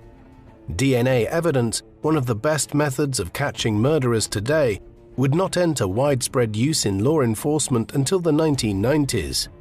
Impediments such as these, when combined with Bundy's tendency to argue and charm his way out of tight situations, would facilitate his murders over the next several years. A month after Terry Caldwell narrowly escaped death, Bundy struck again, this time against one Linda Ann Healy. On the 1st of February 1974, having returned to her apartment which was minutes away from Caldwell's, Healy went to bed, only to be snatched from it quietly in the early morning hours and never seen again. Her death is generally regarded as the first of Bundy's confirmed murders. The next was Donna Gail Manson, a 19-year-old student studying at the Evergreen State College in nearby Olympia, who on the 12th of March 1974 was abducted whilst on her way to a jazz concert. Bundy later disclosed that he incinerated her skull in his girlfriend Elizabeth's fireplace while she was out. After this, on the 17th of April 1974, Bundy lured Susan Elaine Rancourt to his car by pretending to be a disabled man who needed her help to carry some heavy books, a method he would use regularly thereafter to kidnap many young women. Soon after he killed Rancourt, Bundy informed Elizabeth of his surprise decision to transfer to Utah in September, making it seem to her as if it was a recent choice, despite him having already organized it 4 months earlier. In the meantime, Ted landed a summer job at the Washington State Department of Emergency Services, or DES, where his main priority was to work on the institution's biannual budget, a perfect cover for his secret double life. Over the next several months, Bundy continued to commit several murders. By now, clear patterns were emerging. Bundy would often kidnap his victims, who were all young women in their late teens and the first half of their 20s, before taking them to more secluded places where he would typically force himself on them before committing the murder, before disposing of the rest of the body. In later years, it would also be revealed that Bundy began returning to the remains of some of his victims. It was also around this time that he expanded the geographical area in which he was operating. For instance, when he kidnapped 21-year-old Roberta Kathleen Parks, this occurred in Oregon, not in Washington State. Not long after, on the 1st of June 1974, he kidnapped and murdered 22-year-old Brenda Carroll Ball after she left a popular student dive bar, the Flame Tavern, in Burien, Seattle. In a sign of his growing mania, it was just 9 days later, on the 10th of June 1974, that Bundy struck again. This time, the target was Georgianne Hawkins, an 18-year-old freshman at the University of Washington, who that night had taken a break from studying for her exams to attend a party. Walking home in the dark, Georgianne came across Bundy masquerading as a disabled man. He hit her over the head with a crowbar, handcuffed her, and then drove her to a rural location. She was never seen again. The changes in Bundy's behavior had not gone unnoticed amongst those who knew him in his life as a citizen. For instance, a work colleague of Ted's from this time noted that between June and August 1974, he seemed to lose a lot of weight, upwards of 15 pounds. A notable change in him was also detected by his girlfriend Elizabeth, who noticed that his sexual appetite had markedly increased from spring 1974 onwards, as had the frequency of his bizarre and erratic behavior. This came to a head on the 6th of July 1974. On that day, while the couple were river rafting, Bundy suddenly pushed Elizabeth into the water, and when she came up for air to scold him, he icily made no response, later explaining that it was just a joke. She didn't leave him at this juncture, but she became increasingly suspicious of his behavior in general in ways which would have implication for Bundy in the long run. By late 1974, a police investigation was underway. As the killings and disappearances of young women in Washington State had mounted throughout the year, police were starting to suspect that there was a more malevolent explanation and pattern to these. However, the full horror of what they were dealing with only became apparent in mid-July. According to eyewitnesses, on the 14th of July, Janice Ann Ott, a 23-year-old probation officer, was lounging around in a black two-piece bikini in the park near Lake Sammamish when she was approached by a man in an arm sling, asking her if she could help put his sailboat on his car. Bundy then led her to a pre-selected area and had his way with her before killing her. Yet he was still not satiated, and by now Bundy was developing a sense of invincibility as he committed crime without any repercussions. Thus, directly thereafter, he made his way back to Lake Sammamish. There, he met 18-year-old Denise Nasland. Just over an hour after Denise disappeared, Ted was at Elizabeth's door and complaining that he was starving. They both went to a local joint where he devoured 2 enormous hamburgers, much to her surprise. Once it was established that both young women who had been at Lake Sammamish on the 14th of July 1974 had disappeared, detectives started receiving their first descriptions of the anonymous killer, who had felt audacious enough to commit his crimes in open daylight and whose movements during the day had been observed by hundreds of eyewitnesses in the first major mistake of his homicidal career. As a result, from personal accounts and observances, it was learnt that the potential killer referred to himself as Ted and that he drove a light brown Volkswagen Beetle.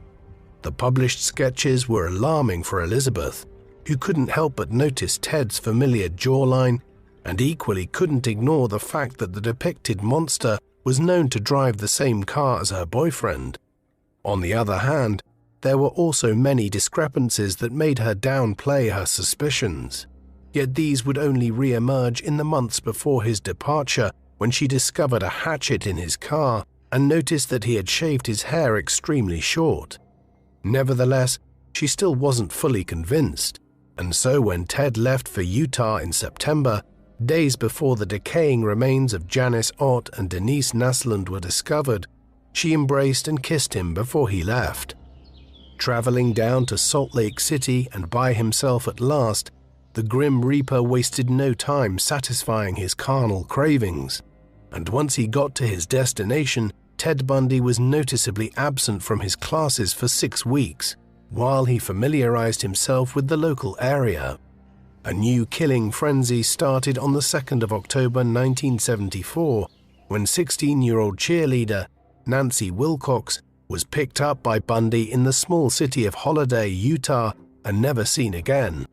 Bundy would later confess to her killing, although peculiarly, much of the testimony that he provided concerning her was later found to be false, and her body was never recovered. Just over 2 weeks later, on the evening of the 18th of October, 17-year-old Melissa Smith, who was the daughter of the Midvale Chief of Police, Lewis Smith, left the Pepperoni Pizza Palace only to be abducted. Rather shockingly, when her body was discovered 9 days later, it was determined that she had only been dead for approximately 3 days, opening up the horrifying possibility that she had gone through a 5 or 6 day ordeal at Bundy's hands. Even more disturbingly, it was observed that Smith's makeup had been reapplied, her nails had been painted, and that her body had been cleaned as if she were some kind of doll.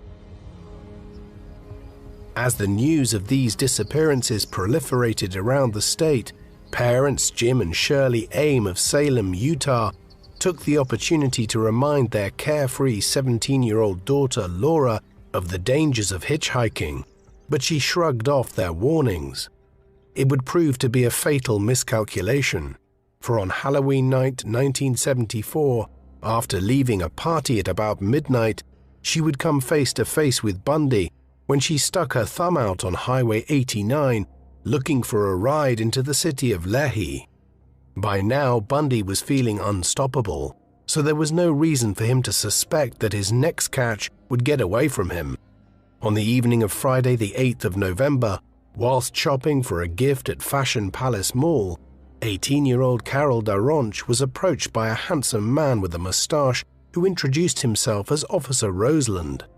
Informing her that her car may have been broken into in the car park, she and the stranger went to her Chevrolet Camaro only to find it completely untouched.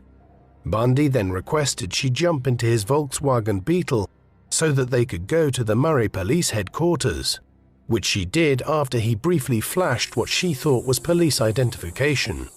He then drove her to a residential area, sharply parked up and pounced on her. In the kerfuffle that ensued, Daronch managed to open the passenger door just as he placed a handcuff on her right hand, but in the confusion he accidentally locked the other cuff on the same hand, rendering it useless. Daronch fled from the car and ran away down the street, freeing herself from the grasp of her terrifying assailant. Shivering with fear, Carol Daronch was picked up by a friendly passerby. Quite incredibly, by then Ted Bundy was already speeding north on Interstate 15 towards the city of Bountiful, in a depraved search for another victim. Parking up near Viewmont High School, which was putting on a performance of the musical The Redhead, he rashly entered the auditorium lobby in view of several hundred people, and after approaching a 24-year-old drama teacher, Raylyn Shepard, with no luck, he paced up and down the auditorium until he spotted 17-year-old Deborah Jean Kent leaving mid-performance. With everyone distracted inside, Bundy knocked her out cold while she was in the car park, re-entered the auditorium slightly disheveled to make it seem he didn't leave at the same time as her, only to return to his car and unconscious victim. Bundy would confess to her murder 15 years later. With the police no closer to identifying him as the perpetrator, despite his increasingly reckless methods, that Christmas, Ted Bundy spent time with Elizabeth and her family in Utah, feeling fairly confident that he had evaded detection. Unknown to him, however, Elizabeth had heard of the Utah murder of Melissa Smith and was growing increasingly suspicious of her boyfriend. Yet she ignored the various red flags for the time being and convinced herself that her Ted, so friendly and at ease with her parents and family, wasn't capable of such atrocities.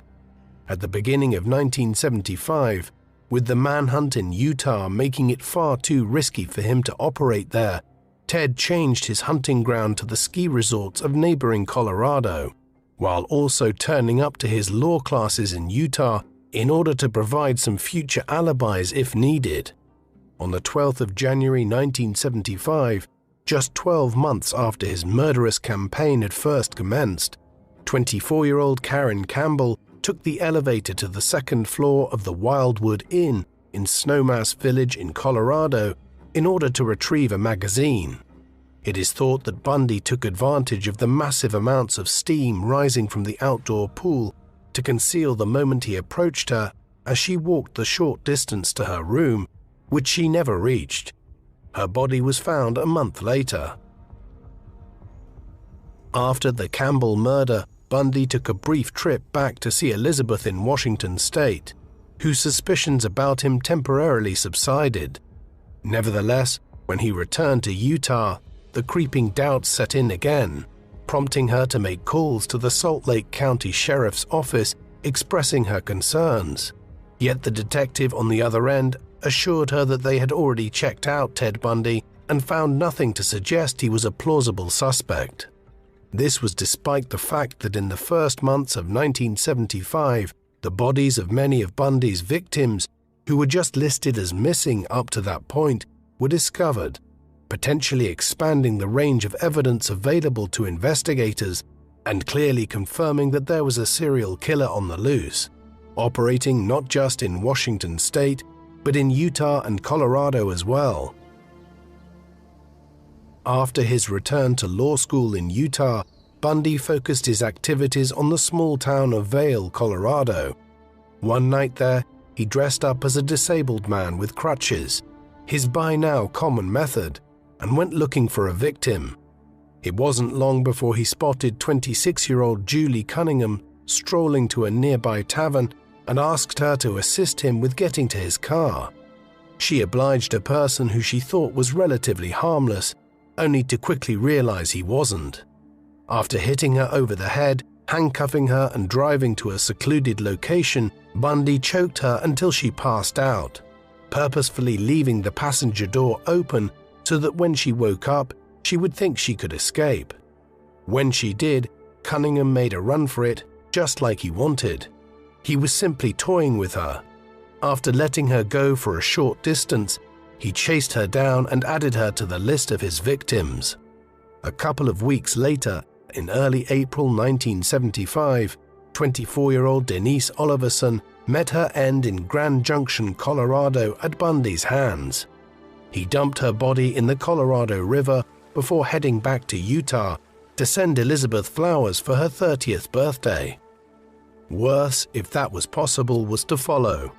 Exactly a month after killing Oliverson, Bundy was in Pocatello, Idaho. There he happened upon Lynette Culver, a student at Alameda Junior High School who was only 12 years old.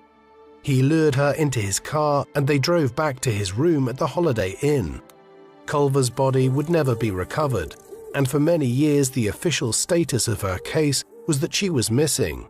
But in 1989, shortly before his execution, Bundy confessed to her murder. What makes all of this especially sinister is that just weeks later, Bundy was back in Seattle with Elizabeth and her young daughter Tina, who was not of a dissimilar age to Lynette Culver. As with previous occasions, Elizabeth's suspicions concerning her long-term boyfriend abated when he was present, but then resumed when he was gone, and she saw things on the news which seemed to yet again point the finger of suspicion towards Ted. For his part, Ted was soon engaged in another killing, this time in late June in Provo, Utah, when 15-year-old Susan Curtis was returning the short distance to her dorm to brush her teeth for the Bountiful Orchard Youth Conference banquet later that evening. She became the last unlucky soul to die a nightmarish death in 1975 at the hands of the monster, before he was finally identified as the probable killer. At 2 a.m. on the 15th of August 1975, Ted Bundy was parked up on the side of the road with no lights on in his car, studying a map of Salt Lake City. He was high on marijuana and intoxicated. This was not an uncommon feature of Bundy's activities, and he would later explain that he usually drank a lot while committing his crimes. On this particular evening, it would be his undoing, as Sergeant Bob Hayward of the Utah Highway Patrol approached his stationary vehicle in his patrol car whilst on the lookout for thieves. Startled by the sudden interruption, Bundy speedily drove off. Hayward swiftly followed in pursuit and soon chased Bundy down. After surveying Bundy's driving license, the police officer searched the car, finding handcuffs in the boot and a brown gym bag in the passenger seat stuffed with the paraphernalia of kidnap and murder. This included a 7-inch nylon rope, a tan-colored ski mask with a dark stripe, a brown cotton glove with leather hand grip, a black leather ski glove, a box of trash bags, a flashlight, some 4-inch orange wire, 8 strips of white sheet material of different lengths, an ice pick, a Sears Model 6577 crowbar, and surely the most bizarre item of all, a pair of pantyhose cut with eye and nose holes to use it as a mask of some sort. Believing he had found burglary tools, Hayward arrested him and the suspect was whisked to jail, where he was photographed, while his murder kit was taken into police custody. Released in the early morning hours of Saturday the 16th of August 1975, the following Tuesday, during a weekly meeting attended by lawmakers from all the surrounding counties and states, the news of Bundy's arrest sent his name to the top of the suspect list. As investigations intensified and focused on him, lots of evidence seemed to now point in his direction. Hence, on the 21st of August 1975, Bundy was arrested again at the front door of his apartment. Over the following weeks, investigators continued to make connections between Ted Bundy and the different murder cases in Washington State, Utah, and Colorado. Obviously, the fact Bundy had moved to Utah to attend law school around the time that the focus of the murders shifted from Washington State to Utah and Colorado was incriminating. But the smoking gun really came on the 8th of September, when it was discovered that Bundy's gas receipts from his Chevron oil card matched the various locations where the crimes had occurred. Lawmakers were now certain that they had caught the killer. Now it was just a matter of threading together the grisly tapestry. On the 2nd of October, after being identified in a lineup by Carol DaRonch, Viewpoint High's drama teacher Raylyn Shepard, and a friend of Debbie Kent, Theodore Robert Bundy was arrested for the kidnapping and attempted murder of Carol DaRonch, setting off an unprecedented media storm in which his picture was plastered over every national newspaper. During the early stages of proceedings in late 1975, a time when Bundy was quite incredibly free after paying the $15,000 bail that had been set, but was being tracked by detectives. Many of his former colleagues and friends rushed to his defense, unwilling to believe that the man they had known from various political campaigns and law schools was a serial killer. Nevertheless, one by one, each of his advocates would in time come to the shocking realization that the police were right. Meanwhile, while he waited for his day in court that had been set for late February 1976, Bundy made a show of proclaiming his innocence and wove the narrative that he was at the center of a miscarriage of justice. Despite his expressions of his own innocence, when the trial commenced, it took less than a week for Judge Stuart M. Hanson Jr. of Salt Lake County to declare that beyond a reasonable doubt, Bundy was guilty of the attempted abduction and murder of Carol DeRonch. He was sentenced to 1 to 15 years in prison. While this initial conviction had gotten Bundy off the streets, it would prove to be the least of his worries, for quietly in the background, Colorado lawmakers were assembling a much larger and more comprehensive case against him that would be centered on Karen Campbell, the young woman Bundy had murdered in the Wildwood Inn in Colorado in January 1975.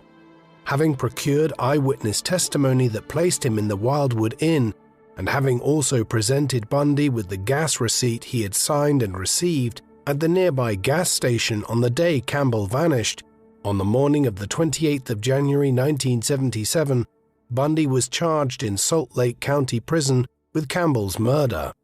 There would be more twists and turns, though. In April, Bundy announced that he was going to defend himself in the upcoming main trial, a move which meant he was given access to a law library. It was while there on the 7th of June 1977 that he absconded through an open window on the second floor of the Aspen courthouse. This first effort at escape, though, ended after just 5 days. At that point, Ted was stopped in a stolen car heading out of Aspen, apprehended and sent back to Garfield County Jail. Thereafter, he was forced to wear leg irons and chains in court. In December 1977, believing that being judged outside of Aspen would increase his chances of acquittal, and against his lawyer's advice, Bundy successfully sued for a change of venue for his trial to El Paso County, Colorado. Happy with himself that he had been able to persuade the judge, Bundy was shocked to be informed moments later by his lawyer that El Paso County was actually Colorado Springs, a precinct famed for the amount of death sentences it handed out to murderers. Realizing his fatal mistake, the color from his previously mirthful face drained instantly, and according to one investigator, the change was in microseconds. The man that was in the dark had just been exposed to the brilliant light of day. It was this revelation which drove Bundy to make a second escape attempt.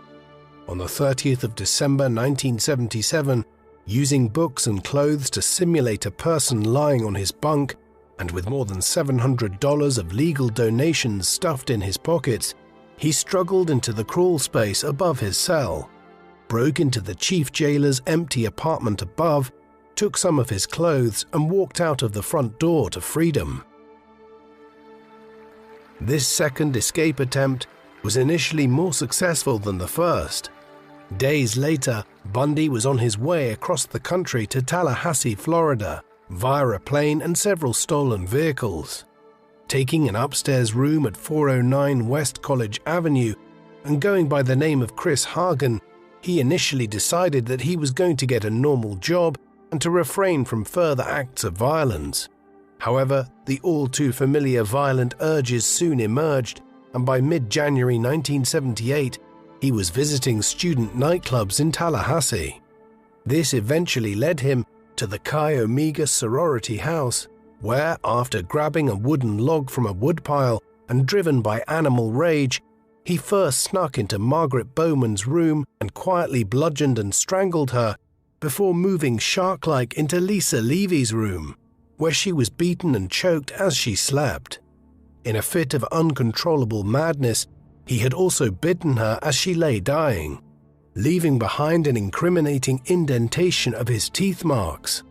Before he left the crime scene at 3:15 a.m. to return to his residence, he also severely battered Karen Chandler, Kathy Kleiner, and Cheryl Thomas, all of whom survived. As Tallahassee awakened to the horrifying news of the attacks, Bundy joined a group of residents at his accommodation who were discussing the disturbing incident. Here, as though he could not resist tangentially boasting about his experience as a serial killer, he was overheard saying that this was probably a professional job and the guy has done it before. With Tallahassee still reeling in horror, in early February, Bundy, now looking increasingly disheveled, checked out of the Holiday Inn and cruised down to Lake City Junior High School, where his eyes fixated on 12-year-old Kimberly Diane Leach. According to an eyewitness who thought she was his child being punished for some wrongdoing, he brought her to the passenger side of his van, shoved her in, and then careered uncontrollably down the highway as he tried to drive and restrain Leach at the same time. Then, finding an abandoned hogshed 30 minutes later, he sexually assaulted her before murdering her. Not long after, he resolved to head over the state line to Alabama, but on the way he was spotted by patrolman David Lee driving through the suburb of Brownsville with no headlights on. Bundy was traveling in a stolen Volkswagen, almost as though he was taunting police by traveling in the same make of vehicle he had used when committing his murders back west in 1974 and 1975. Lee soon confirmed that the car was stolen and began to arrest Bundy. As the patrolman secured one cuff, the suspect hit him in the face and tripped him before running away, but he was eventually subdued. Ted Bundy had been caught, and there would be no further escape attempts hereafter.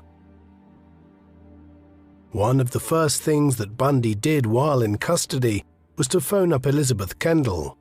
On the call, he told her that he was consumed by a sickness he couldn't comprehend, but he remained tight-lipped about the Chi Omega murders in Florida when pressed by her, as if he was too ashamed to talk about it in what would be their last ever conversation. After multiple interrogation sessions, during which he didn't directly admit his guilt but alluded to it, Ted Bundy was indicted for the Chi Omega murders in July 1978. Preparing for the upcoming trial in June 1979, he completely undermined his own cause by declining to plead insanity to save himself from the death sentence. For in Bundy's twisted mind, assault and murder were not mental aberrations at all, but something he considered to be accomplishments. If he tried to claim he was innocent by reason of insanity, he would be renouncing the murders altogether. He also rejected a plea bargain that would save him from the electric chair if he admitted in open court that he had killed Lisa Levy, Margaret Bowman, and Kimberly Leach. Owing to all of this, on the 23rd of July 1979, it was decreed that Bundy was guilty of the attempted murders of Kathy Kleiner, Karen Chandler, and Cheryl Thomas, as well as the murders of Margaret Bowman and Lisa Levy, with the matching teeth marks found on the latter's body, the prosecution's star evidence. He was subsequently sentenced to death by the electric chair. Any chance of appeal went from remote to nil the following January, when he was also found guilty of murdering Kimberly Leach. Just before he was handed another death sentence, at 10:31 a.m. on the 9th of February 1980, the 2-year anniversary of Leach's abduction, Bundy married Carol Ann Boone. She was a former work colleague from his days at the Washington State Department of Emergency Services. In the late 1970s, while he was facing numerous trials, Boone had become his girlfriend because she wholeheartedly believed in his innocence. Being unable to reconcile the idea that the individual she had worked with back in 1974 could be guilty of the crimes he stood accused of. Over the next several years, she visited him regularly and was allowed conjugal visits, such that on the 24th of October 1982, a daughter was born from their marriage. They named her Rose, Bundy's only known child. It was only in 1986, after many more revelations of her dawning realization that the man she had married on death row had in fact committed the crimes which he had been found guilty of, that Carroll divorced Bundy in 1986. As he rotted on death row throughout the 1980s, Bundy became the subject of two of the decade's most popular bestsellers, the first being The Stranger Beside Me, written by crime reporter and former work colleague Anne Rule, who had maintained a friendship with him since the early 1970s, and the second being The Phantom Prince, My Life with Ted Bundy, authored by none other than Elizabeth Kendall. While these could be viewed as cynical efforts to cash in on their author's close relationships with one of America's most notorious serial killers, in both instances there was a genuine desire to explore how they had been so conned by Bundy. This was especially the case with Elizabeth, who doubtlessly felt she had to clear her name to some extent with public opinion, after being in a relationship with Ted throughout much of the time that he was mass murdering young women across Washington state. These were not the only revelations concerning Bundy in the 1980s. In 1984, via interviews which he agreed to give to Bob Keppel, who was investigating a catalogue of murders committed by the notorious Gary Ridgway, otherwise known as the Green River Killer, some insight was given into the distorted psyche of Ted Bundy. Keppel noted the lack of remorse and hardly contained glee of Bundy when he was presented with pictures of some of the remains of his victims. Keppel also noted that Bundy sounded envious when the topic turned to the killings Ridgway had engaged in. On the 19th of November 1986, 6 hours before he was scheduled to be electrocuted for the murder of Kimberly Leach, and to the dismay of the general public, a U.S. Supreme Court judge ruled that his death penalty should be delayed while investigators re-examined his psychological state during the 1980 trial. Nevertheless, justice would eventually catch up with Bundy, and the execution was soon rescheduled for the 24th of January 1989. With the realization that he would soon die, Bundy began to talk more openly. In the 3 years before he met his maker, he admitted to multiple homicides and revealed several of his grisly habits and beliefs. These included carrying out post-mortems of his victims. He also explained how he took deep, even mystical satisfaction from feeling their last breaths leave them and seeing their eyes glaze over, and how in his mind this inextricably linked them together for eternity as he presided over them like God. On the 24th of January 1989, after a life of unimaginable cruelty, it was finally Ted Bundy's time to die. After having his hair shaved off and applied with special conducting gel just before 6 a.m. and confessing to 2 more murders, those of Susan Curtis and Denise Oliverson, he was led to the Grey execution chamber at 6:57 a.m. As he was being strapped in, and as a black hood was applied to his head, Ted uttered his last words, which were directed to his lawyer Jim Coleman, who had fruitlessly tried to stay his execution at the last minute, and Fred Lawrence, the Methodist minister who had counseled him in his final days. These were, "Jim and Fred, I'd like you to give my love to my family and friends." At 7:06 a.m., the hooded executioner pressed a button on the electric chair. Bundy clenched his fists once and then twice. After a minute, the power was turned off and a paramedic confirmed he had no pulse. Then the black hood was taken off by prison physician Dr. Frank Kelo to reveal lifeless, half-open eyes. "He's dead," announced Kelo to the silent room. Ted Bundy is one of the most notorious serial killers in history. Coming from a somewhat dysfunctional background, though hardly a particularly bad one, in his earliest years, Bundy's sickness was first expressed in small acts of rebellion and occasional outbursts, but some studies argue that he may have committed his first murders when he was little more than a teenager. Unfortunately for those who wish to reconstruct Bundy's life, these events in it remain shrouded in mystery. What is altogether clearer are the events of the 1970s. Having spent years drifting aimlessly between college courses and jobs, without many successes, he began to settle down to some extent in Washington state in the early 1970s, in a relationship with Elizabeth Kendall and attending law school. But unbeknownst to Elizabeth, in early 1974, he commenced a campaign as a serial killer. Over the next 4 years or so, and through multiple arrests and 2 prison escapes, he murdered over 24 young women and teenagers, though investigators believe the number is probably over 30 for his entire lifetime. Psychologists and other analysts have tried to assess what drove Bundy and what psychological maladies drove him to do what he did. The reason this has proved so difficult is that he was clearly a complex mix of someone who was psychotic, narcissistic, had borderline personality disorder, and a range of sexual paraphilias.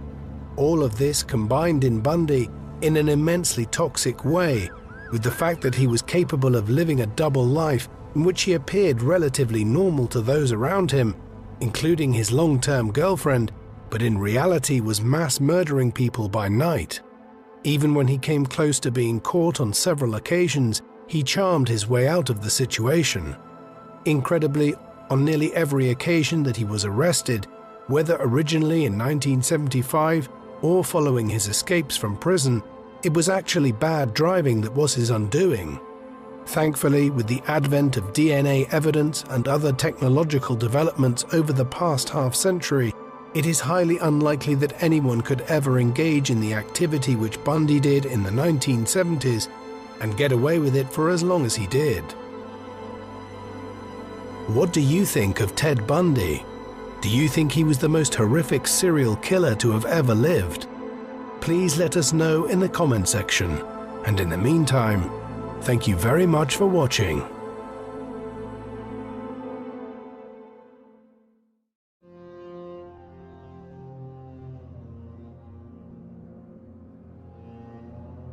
The woman known to history as Countess Elizabeth Bathory de Echet, or the Blood Countess, murderer of 650 young women, was born on the 7th of August 1560 at her family estate in Nyírbátor in the east of the Kingdom of Hungary, 146 miles from Budapest. Her mother was Baroness Anna Bathory of the Szolnok branch of the family, and her father was Baron George VI Bathory of the Echet branch of the same family, which meant that her parents were blood relatives. The family had a long history, dating back to 1310, and the direct translation of the name Bathory is good hero, which is ironic given how Elizabeth has been remembered. The term good hero was a reference to a family legend involving a semi-mythical Bathory named Vitus, who slayed a dragon which had been rampaging through the countryside in the year 900 and was rewarded with the name Bathory as well as Echet Castle, the family estate which Baron George VI came to inherit and which was not actually built until the 1300s. The Bathory coat of arms featured 3 bared dragon teeth on a blood red and white background as a reference to this family myth. Elizabeth Bathory spent her childhood at Echet Castle, now known as Nagy Echet or Great Echet, in the northern Great Plain region of eastern Hungary, near the modern border with Romania. She was raised as a Calvinist Protestant and was well educated, as was appropriate for a young noblewoman from an influential family. She mastered many languages, including Latin, German, Hungarian, and Greek, and, by many accounts, was intelligent and headstrong. Throughout her childhood, she apparently suffered from seizures and complained of headaches, possibly caused by epilepsy, a condition which ran through the Bathory family tree. But at the time, epilepsy was not understood, and although Renaissance scholars began investigating the idea that epilepsy was a manifestation of physical illness, it was commonly seen as a moral or occult affliction, or as a sign of madness, and so it was hushed up. Living at the cross-section between the Middle Ages and modernity, a period termed the Renaissance by historians, Elizabeth's life was full of contradictions. She herself experienced a Renaissance-style education, as befitted a woman, but science could not yet understand her medical condition. She had taken up the relatively new Protestant faith, but came face to face with the lasting power of the Roman Catholic Church and the Holy Roman Empire, the great power of the region. She was expected to embody the genteel idea of femininity, but was exposed to the gore of medieval punishment, war, and violence. As a young child and noblewoman, Elizabeth would have seen the violent punishments meted out on family servants and on those of a lower social order. Violence was desensitized in a way that could be hard to understand from the vantage point of the modern era. Whipping was a common form of punishment on landed estates, and the law across much of Europe handed down bloody punishments, often exceeding the level of violence of the crime itself. Limbs would be cut off for petty theft. Women suspected of witchcraft or unwomanly behavior were burnt alive or drowned.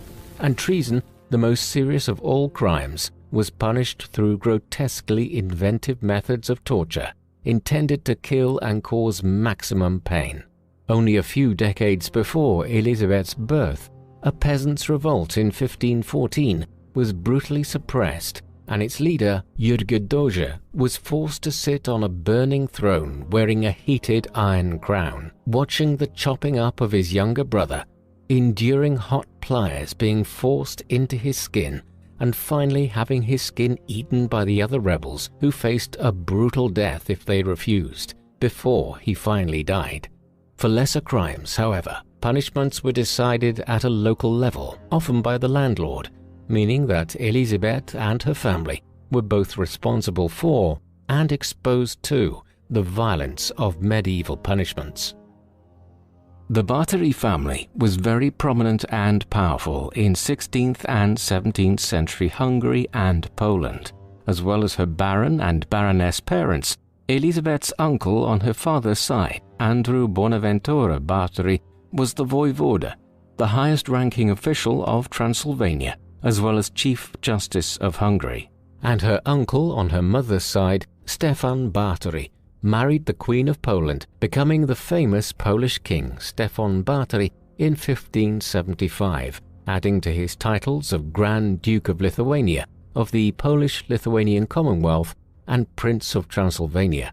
Several members of the Bartari family wore the title of Prince of Transylvania throughout and after Elizabeth's lifetime, including two of her cousins, Sigismund and Gabriel Bartari. The Bartari family owned land in the Kingdom of Hungary, now Hungary, Slovakia, and Romania, and were extremely wealthy, so wealthy that they lent money to many influential families, including the Habsburgs of Austria. The Habsburgs were one of the most prominent royal families in medieval and early modern Europe, with a dynasty which stretched from 1282 to 1918, spanning a total of 636 years. The core Habsburg lands were in East-Central Europe, with its capital at Vienna, in Austria, although during Elizabeth's lifetime, the Habsburg dynastic seat was moved to Prague from 1583 to 1611. But the House of Habsburg produced kings of several countries, including Hungary, Croatia, Bohemia, Galicia-Lodomeria, Spain, and Portugal, which therefore brought their respective colonies too under Habsburg control. The Habsburgs also claimed, though later in history, several principalities in Italy and the Low Countries, as well as the 19th century emperors of Austria and Austria-Hungary, and even an emperor of Mexico. The family expanded its power through war and fortuitous marriages, but split into several branches, most significantly in the mid-16th century when the Spanish and Austrian branches were divided after Charles V abdicated. The long-term Habsburg strategy of using intermarriage to maintain close diplomatic relations between its family branches dangerously reduced the family gene pool, resulting in disabilities and deformities, including the infamously oversized Habsburg jaw. The Habsburgs reached the zenith of their power in the late 1500s during Elizabeth's lifetime, holding the title of Holy Roman Emperor for 368 years, from 1438 to 1806, with only a small gap in between, from 1740 to 1745. The Habsburgs were then the most powerful royal family ruling over the most powerful state in Europe in the Middle Ages. Although this single family dominated the position for centuries, the Holy Roman Emperor was actually elected, admittedly only by the elites, the prince-elects, though the Habsburgs did have a significant advantage in that Habsburg land made up a large portion of the Holy Roman Empire. The Holy Roman Empire encompassed modern-day Germany, Austria, Czechia, Switzerland, the Low Countries, Slovenia, and parts of eastern France, northern Italy, western Poland, and northern Croatia. The empire saw itself as the rightful inheritor of the legacy of Imperial Rome and promoted the Roman Catholic faith brutally throughout its territories. It was in the Holy Roman Empire that Protestantism first arose when Martin Luther pinned his 95 Theses or protests on a church door in Wittenberg in modern Germany in 1517. A country in East Central Europe in the Middle Ages, like Hungary, would have to contend with the great power of the Holy Roman Empire and also that of the House of Habsburg. The lives of the Hungarian nobility were often blighted by the whims of these powerful neighbors in the West. And after 1453, another threat lay in the East. Throughout Elizabeth's lifetime, Hungary suffered the consequences of being surrounded by dangerous and powerful neighbors, from the menacing power of the House of Habsburg to the frequent incursions from the Ottoman Turks. In the 16th century, external events would dramatically impact domestic events in Hungary and, as a result, would have huge personal consequences for the life of Elisabeth Báthory.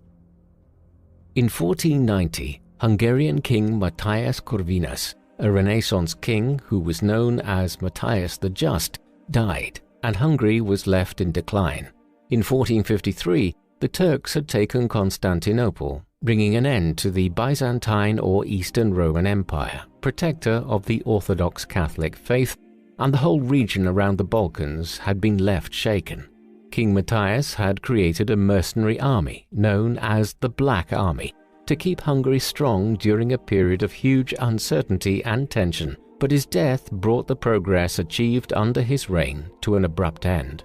His successors as King of Hungary were selected by a Diet or National Assembly of important nobles. The nobility's preference for a weak king that could be easily controlled provided the opportunity for Turkish ruler Suleiman the Magnificent to seize part of Hungary after a rousing victory at Mohacs in 1526, during which the city of Buda was burned down and the Hungarian king at the time, Ulászló II, was slain in battle. The throne of Hungary was then fought over between Ferdinand I, Archduke of Austria and later Holy Roman Emperor, who wanted to claim Hungary for the Habsburg Empire, and János Zápolyai, voivode of Transylvania and commander of what remained of Hungary's army. Archduke Ferdinand relied on his impressive aristocratic connections to lay claim to the throne of Hungary. He was the brother-in-law of the previous king and brother to the powerful Holy Roman Emperor Charles V. Yet the Hungarian nobility were divided. The two branches of the Báthory family chose to support different sides in the struggle for power.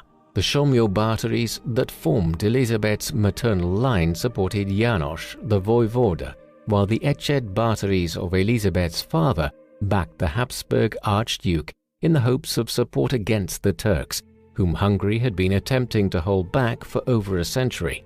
Both János and Ferdinand were elected as king by rival factions of the Hungarian nobility and lesser gentry. Elizabeth's father George swapped sides to support János, perhaps due to the rising influence of Anna's brother Stefan and the opportunity to strengthen the power of the Báthory line. The Habsburgs stripped George of his castle, Buják, in retaliation, as George cemented his new alliance by marrying Anna.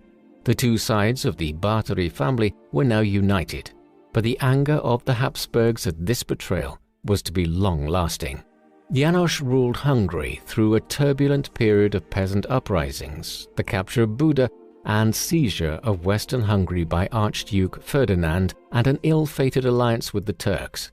When János died in 1541, Hungary was partitioned into 3 entities: Habsburg Royal Hungary, which bordered Austria in the west, Ottoman Hungary, which included central and southern Hungary, and the semi-independent Principality of Transylvania in the east.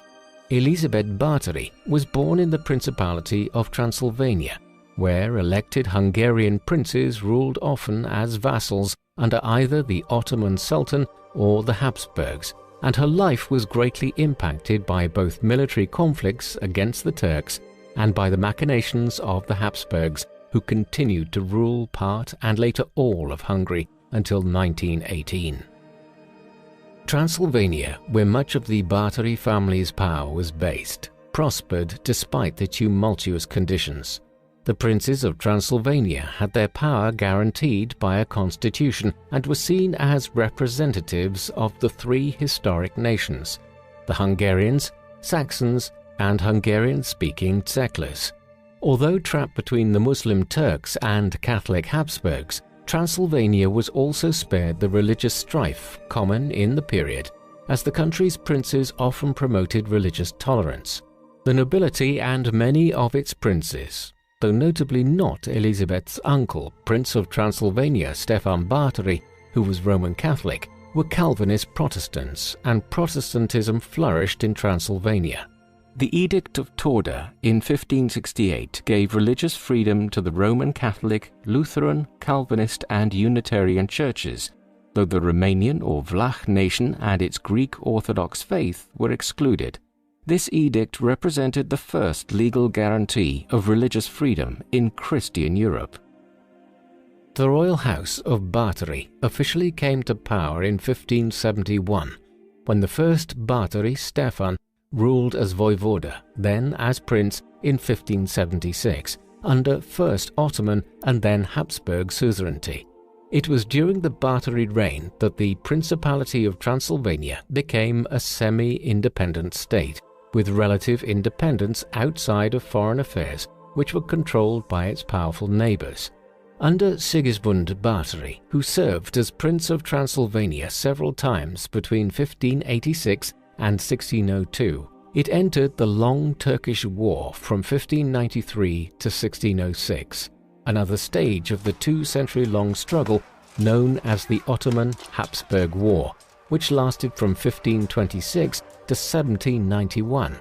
The country formed part of the Christian alliance against the Turks, but the conflict also represented a 4-way struggle, with the Habsburgs, the Ottomans, and another semi-independent region, Wallachia, now a region of southern Romania, with Transylvania falling, for a short time, under the control of Habsburg Rudolf I after 1601, who attempted to Germanize the population and revive Catholicism in the region. Rebellion against Habsburg rule, led by Hungarian nobleman Stefan Bocskai, saw Transylvania enlarged and re-empowered. But religious tensions and military campaigns between Transylvania and the Habsburgs were not at an end, and holding power in Transylvania was a dangerous balancing act. As the Báthory family was keen to expand the family's influence further, Elizabeth was engaged to Count Ferenc II Nadezhda at the age of 10, and sent, as was the tradition at the time, to live with the family of her husband-to-be at Castle Sarvar in West Hungary near the Austrian border, now known as Nadezhda Castle. It was around the time that she was at Sarvar in her young teenage years that the first possible controversy about Elizabeth surfaced, although the rumor actually originated long after her death. It was said that she had had a relationship with a man of lower social status and had borne a child out of wedlock. When Count Nadezhda found out, he is said to have had the man castrated and thrown to a pack of hungry dogs to be torn apart while he was still alive. The child, possibly a girl, was said to have been spirited away or even murdered at Nadezhda's orders. However, this story is made questionable by the contemporary letters which praised Elizabeth's chastity, particularly later in her life when her husband was away at war. And if the story was true, It tells us much about the power and influence of the Báthory family to have successfully forced through the union even after the damage to their daughter's reputation. At the age of 15, Elizabeth was married to Count Ferenc II Nádažda on the 8th of May 1575 at the palace of Vranov nad Topľou, which is in eastern Slovakia today. The marriage was a political arrangement between two old and important aristocratic families.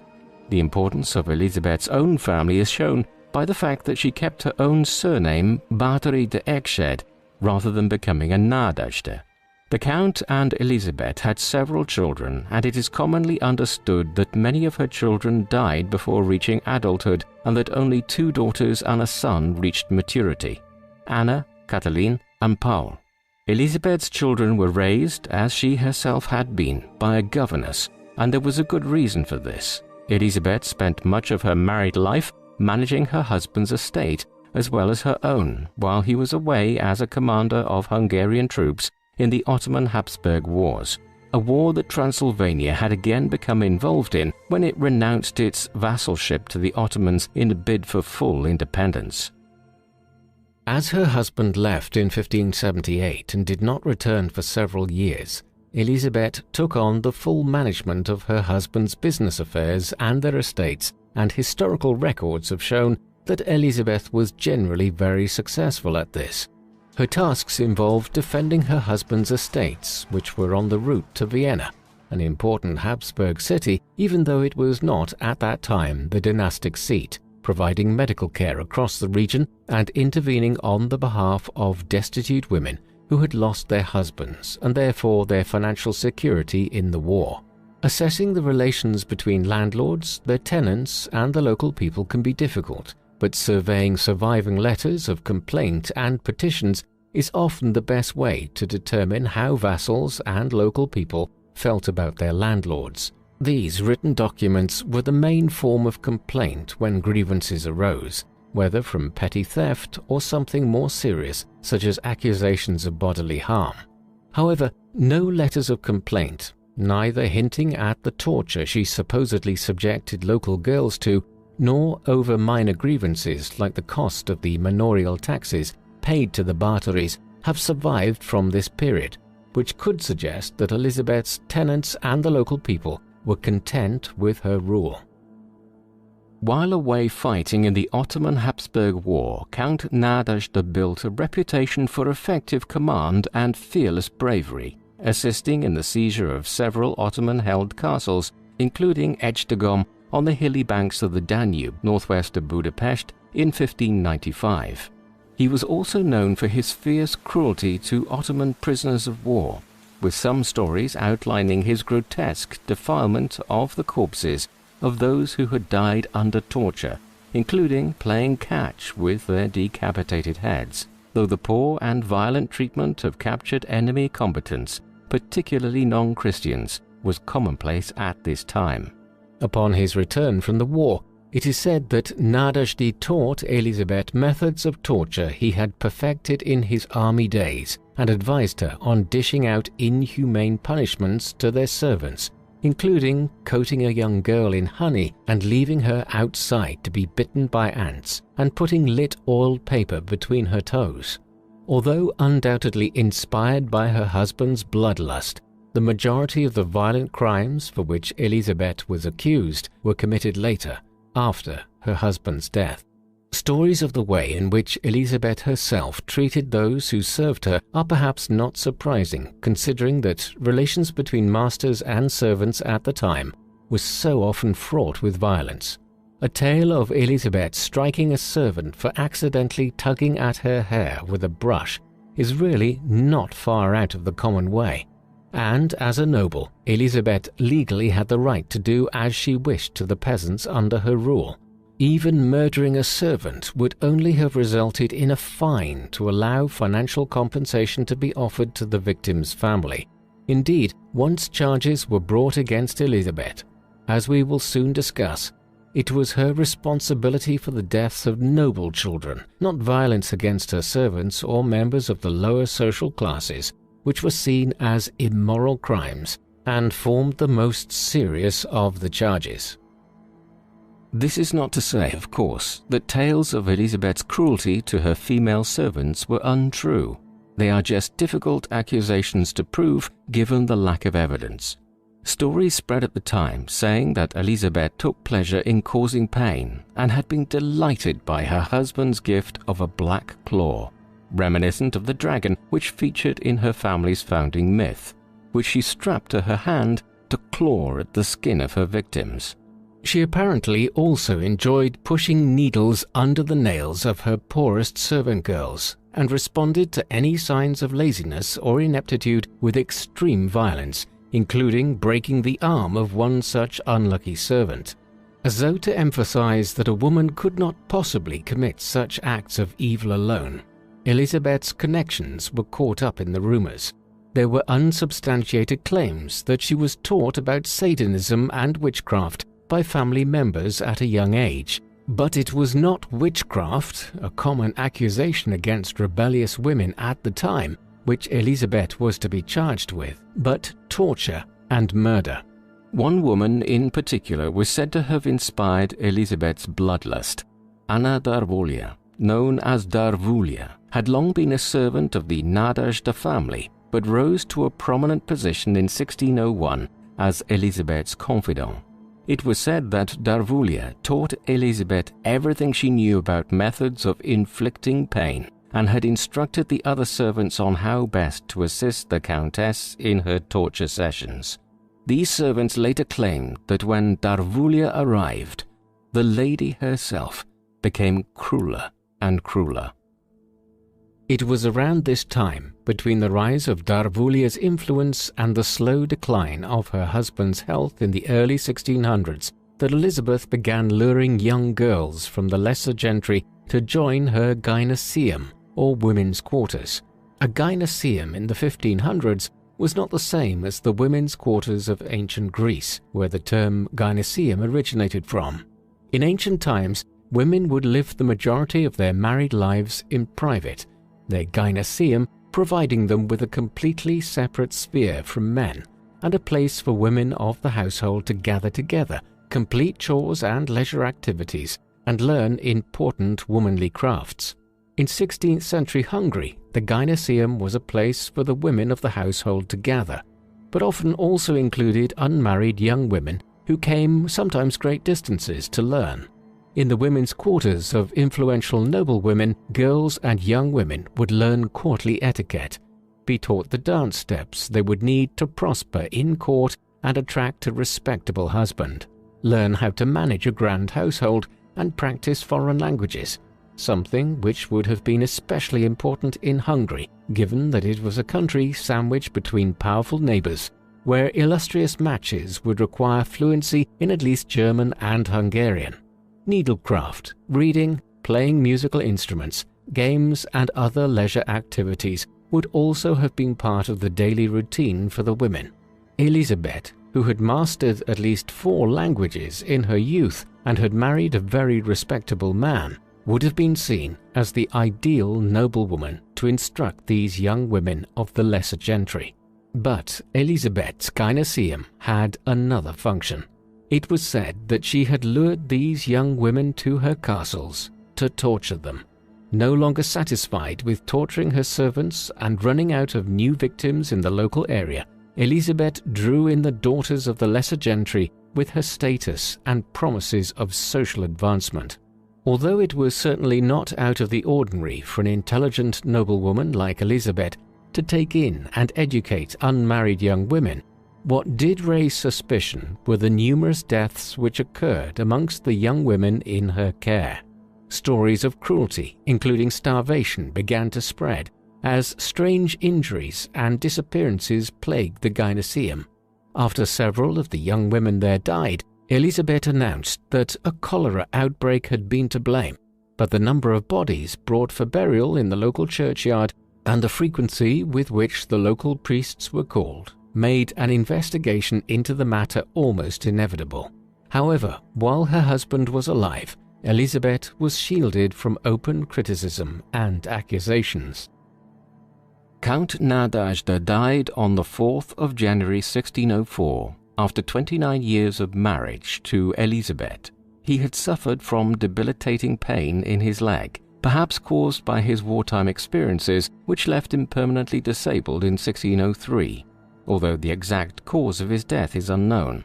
The Count left his widow and heirs under the care of György Thurzó, who was a powerful Hungarian magnate and palatine of Hungary, which made him the representative of the monarch from 1609 to 16. Despite being given this responsibility of care for Elizabeth and her children, it was Thurzó who would eventually lead the investigation into Elizabeth's crimes. Tellingly, Elizabeth had been left to manage the family's wealth and lands, as her son was still an infant, which made her a lucrative target. Elizabeth's downfall began in 1602 when rumors began to spread of the horrific crimes she had committed. By 1602, the priests on her estates began to question the number of servants and young ladies at her gynaeceum who were dying from what Elizabeth said was cholera. Elizabeth reportedly prevented the priests from examining the victims' bodies, allowing them only to look at the victims' faces, which fueled further rumors.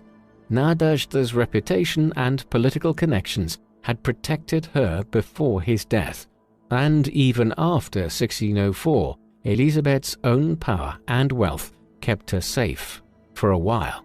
The first to speak out against her publicly was a Lutheran minister, István Magyar, who denounced her both in public and at the Habsburg court in Vienna. Soon the rumors were taken up as fact, and word spread that Elizabeth was a serial killer and torturer of young women. In October 1610, Elizabeth retreated to the isolated Čerta castle, now called Chachtica, in the mountains of Slovakia, approximately 50 miles from Bratislava, presumably hoping that by the time moves were made to arrest her, the steep roads to Čerta would be impassable due to winter storms and snow. Elizabeth prepared to wield the considerable influence of the Báthory family if she was to be charged, and was already in correspondence with her cousin Gabriel Báthory, the Prince of Transylvania, from 1608 to 1613. A formal investigation into Elizabeth's crimes was launched in 1610 when King Matthias II asked Thurzó, his representative as the Palatine of Hungary, to investigate Elizabeth. Letters sent between Thurzó and the notaries on the case, Andras Korosturi and Moses Chiraki, show that 52 witness statements against Elizabeth were collected by October 1610, and that this number had risen dramatically to over 300 by 1611. There were, of course, political motivations behind the investigation into Elizabeth. Historians have argued throughout the centuries about the crimes of Elizabeth Báthory, and particularly in recent years as to whether she was the victim of a conspiracy. There are three arguments commonly made which suggest that Elizabeth was set up, the first relating to money, the second, and perhaps the most convincing, power, and the third, religion. It is possible that Elizabeth's excessive wealth and land ownership in the much fought-over Principality of Transylvania and her relative vulnerability as a widow made her an easy and lucrative target. But the financial motive was even more personal for the Habsburg Matthias, as Count Nadezhda had lent Matthias's predecessor a great deal of money, and Matthias had reluctantly inherited the debt. Elizabeth had reportedly travelled to Matthias's court several times in an attempt to call in this debt, a move which irritated Matthias and failed to result in any payments. The fact that this debt was cancelled after Elizabeth was arrested shows the importance of money to the investigation. The Habsburg-Báthory relationship was extremely strained, even without the debt. The influence of Elizabeth's family in the region represented a threat to the political interests of the Habsburgs, who desired control over Transylvania and sought to lessen the influence of both the Ottomans and the powerful local nobility. Matthias II, a Habsburg and brother of the Holy Roman Emperor Rudolf II and a future Holy Roman Emperor himself, had been pronounced King of Hungary in 1608, but Hungary was still partitioned, and there were frequent attempts by local nobles to break away from Habsburg hegemony and revive their rights to elect their own kings. One of these rebellions, which had aimed to reassert Transylvania's independence, had been led by Sigismund Báthory, Elizabeth's cousin, who was later jailed for conspiracy against the emperor in 1610 to 1611, and Elizabeth had spoken out in support of her cousin. Equally, another cousin, Gabriel Báthory, then Prince of Transylvania, had his eye on expanding his territory into royal Hungarian lands, and Elizabeth had pledged to support him financially and provision him with troops. At the same time as investigating Elizabeth, Thurzo was attempting to negotiate peace with Gabriel Báthory, and was well aware of the damaging impact that removing Elizabeth from the political field would have on her cousin's cause. Perhaps Elizabeth's family were targeted because they were Protestant at a time when Protestant-Catholic tensions were escalating in the run-up to the 30 Years' War, which lasted from 1618 to 1648. This war would see the future Holy Roman Emperor Ferdinand II attempt to impose Roman Catholicism on his domains, including in Transylvania, and would spark violent rebellion from the Protestants of Eastern and Central Europe. The difference in religion may have heightened the tension between the Báthorys and the Catholic Habsburgs, but several of Elizabeth's relatives, including her uncle King Stefan Báthory of Poland, were Catholic, and the suggestion that the investigation was a Catholic Habsburg plot against the Calvinist Protestant Elizabeth ignores the fact that the first accusations were made by a Lutheran minister. Perhaps religious differences can explain why few went to Elizabeth's defense once accusations were made, but this ignores the fact that religious toleration was much more common in Transylvania at this time than in the rest of the region. The argument that the investigation against Elizabeth was motivated by religious differences seems far less convincing than the motives of money and power. On the 30th of December 1610, the investigation was ramped up, and Thurzo arrested Elizabeth and 5 suspected accomplices, all of them servants, at Cherte Castle for torture and multiple murders carried out between 1590 and 1610. Although it was later said that Thurzo had caught Elizabeth in the act of torturing a young girl in her torture chamber, Elizabeth was actually arrested while eating an evening meal at the dinner table with several guests. Despite Thurzo's declaration that he had caught her red-handed, a claim preserved through time in a letter he had written to his wife, Elizabeth had been arrested and detained before the discovery of any victims, therefore leaving open the possibility that she was set up. Thurzo's open statement that he had found a dead girl and another kept alive as prey in the castle whipped up the villagers and spurred further rumors of Elizabeth's crimes. Given that no physical evidence of this bloody scene was presented at trial, it can be argued that Thurzo deliberately misrepresented or even completely fabricated the horror scene of dead and wounded patients which he classified as Elizabeth's victims. Thurzo certainly had much to gain from Elizabeth's downfall, not only the chance to seize her estates and wealth, to which he had tenuous rights as the guardian of her and her children, as appointed by her dying husband, but also to further his political career. By January 1611, the case was brought to trial. The witness testimonies formed a central part of the trial, but the majority of the witnesses gave only second-hand testimonies. It was reported that the majority of Elizabeth's victims had been girls aged 10 to 14 years old, who had, as members of the lesser gentry, been sent to Elizabeth's gynaeceum to receive instruction from the Countess. Some witnesses named relatives who had died at the gynaeceum, or reported seeing traces of torture on dead bodies in the graveyards and other unmarked locations. Of the 3 first-hand testimonies offered during the trial, 2 came from 2 court officials, Benedict Deseo and Jakab Thirashi, who claimed to have personally witnessed the Countess torture and kill young servant girls. One of the court officials stated that a servant girl had been found to have burns on her hands, but no explanation or evidence was offered as to whether these burns were the result of a kitchen accident or of malicious torture by a demented mistress. No physical evidence or corroborating testimonies were presented to confirm anything stated in these reports by the court officials.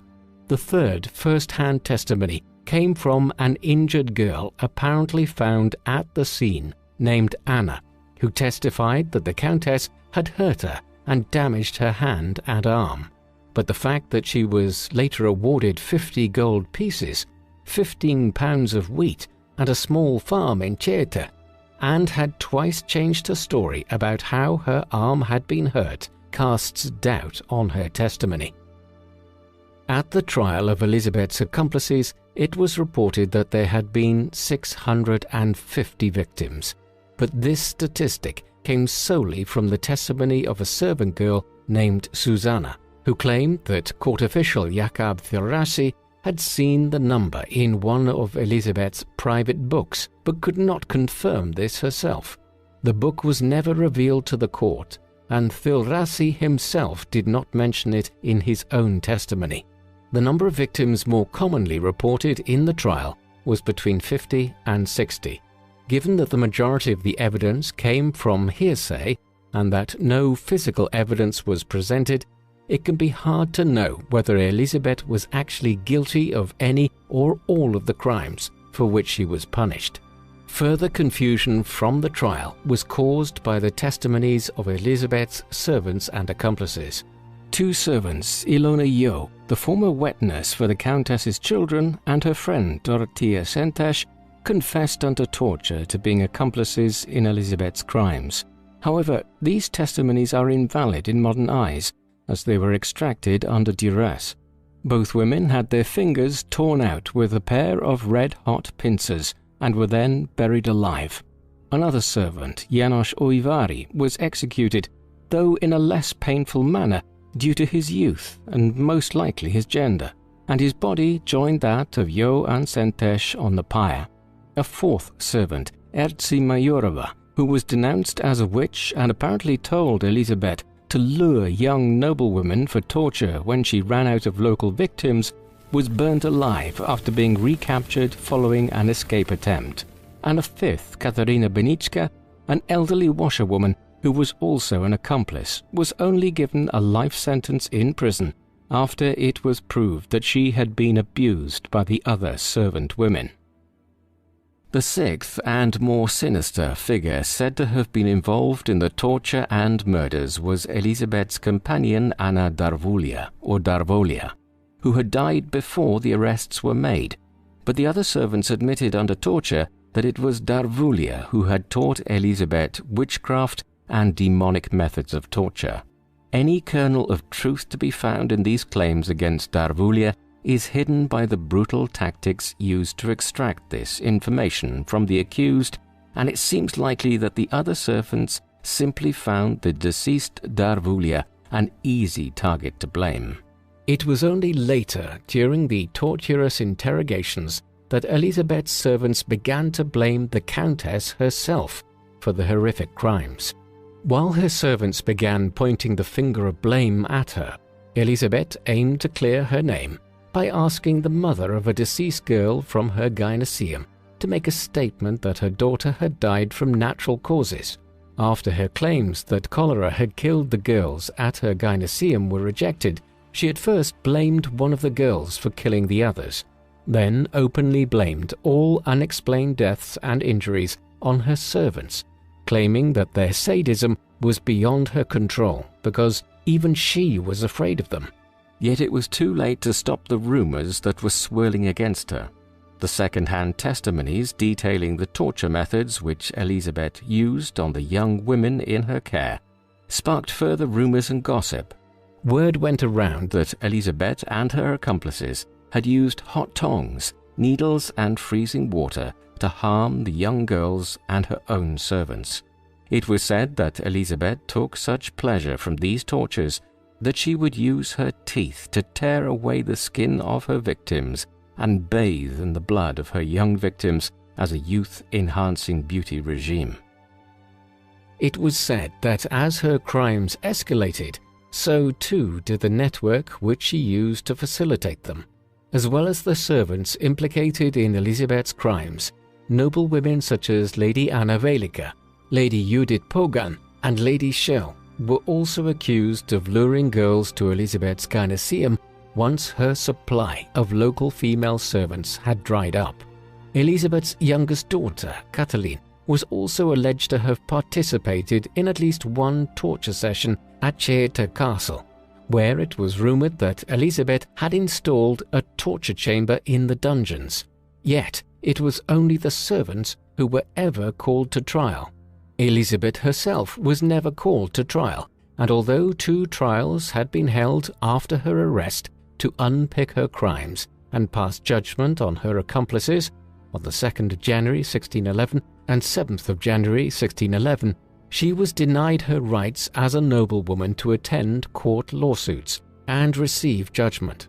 Instead, her son Paul and 2 of her sons-in-law, Nicola Zrinski and Jurj Druget, negotiated with Thurzo to avoid the loss of Bartari property to the crown. Letters between Zrinski and Thurzo showed that the plan had been to send her to a nunnery, but after the scandal became public, it was decided that she would be kept under strict house arrest in her isolated castle at Chester. But King Matthias, keen to reduce the power of this powerful Transylvanian family, was displeased with this deal. Although the king had initially wanted her to stand trial so he could seize her land and wealth, King Matthias finally agreed to the punishment of house arrest. Thurzo had worked hard to convince the king that house arrest was the more prudent punishment for a Hungarian noblewoman of Elizabeth's status and fame, given the nasty precedent that a trial and execution could set, including for Thurzo himself, who was from the Hungarian nobility and was also a Protestant. Wary of alienating the already rebellious nobility of Transylvania, King Matthias agreed to house arrest rather than a formal trial, if his debts to the Bartari family were cancelled, a request which was complied with by Elizabeth's son Paul. The conditions of Elizabeth's house arrest are hazy. It was later said that she was kept in a bricked-up room, but this idea is undermined by the presence of a bodyguard in her apartment and rumours of an escape attempt. In many accounts, whether confined to a bricked-up room or free to wander around the castle, Elizabeth's years under house arrest were spent, as her earlier years had been, in lavish surroundings, with servants attending to her needs and wants. Elizabeth died on the 21st of August 1614, aged 54, at Chester Castle in the Kingdom of Hungary. She died while still under house arrest and, because she had never been brought to trial, succeeded in leaving her estates, lands and possessions to her children. Other than the historical damage to the family's reputation, the greatest loss that the Bartari family suffered over Elizabeth's crimes was the forced renunciation of King Matthias's debts, a sizable amount of money and interest that was never repaid to the Bartari family. Elizabeth's body was reportedly moved from the local cemetery at Chester after the villagers caused an uproar at the presence of a serial killer in their graveyard. The new location of Elizabeth's body has never been discovered. Perhaps she was interred in a nameless grave in the Bartari family crypt at her childhood home of Ekshedd Castle, or at her birth home of Nearbarter, or perhaps the rumours that she was secretly reburied deep in the church area of Chester Castle are to be believed. However, when a possible grave in the crypt of Chester Church was opened in 1938, it was found to be empty. Elizabeth's final resting place, like the question of the extent of her guilt, remains lost to history. Saying it is difficult to find out about the extent of Elizabeth's alleged crimes is an understatement. The first written accounts of Elizabeth's story were penned over 100 years after her death, and the only first-hand evidence used in the trials and later published came from Jurj Thurzo and his team. To make matters even more complicated, myths have been added on top of myths, with blood-bathing and claims of vampirism particularly obscuring the real crimes committed. The myth that she bathed in the blood of her young victims to retain her youth first appeared in print in Tragica Historia by Jesuit scholar Laszlo Turozzi in 1729, which was the first written account of the Bartari case. This myth seems to have circulated amongst the superstitious local peasantry and was written down uncritically by Turozzi. The myth was later repeated and published much more widely around Europe in Hungarian historian Matthias Bell's account in 1742, which quoted directly from Turozzi's. By the time that actual reports from the trial were published for the first time in 1817, the tales of Elizabeth's unnatural, demonic thirst for blood had set in. Although neither the blood drinking nor blood bathing were mentioned in the trial scripts, these myths have lasted throughout history. The rise of Bartari's bloodthirsty reputation coincided with the vampire scares that haunted Europe in the early 18th century. Vampires had always had a prominent place in Eastern European folklore since the medieval period. However, during the 17th and 18th centuries, famine, disease and social instability gave rise to new levels of fear and tension, which culminated in a renewed belief in the supernatural and in old superstitions.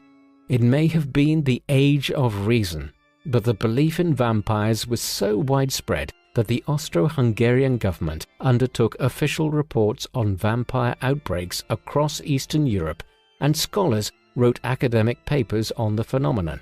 Witchcraft, magic, miracles, and possession by evil spirits were other common explanations for the terrible things that happened in this tumultuous period. But it was the vampire, the activities of a living corpse, which inflamed the imagination of Eastern European people.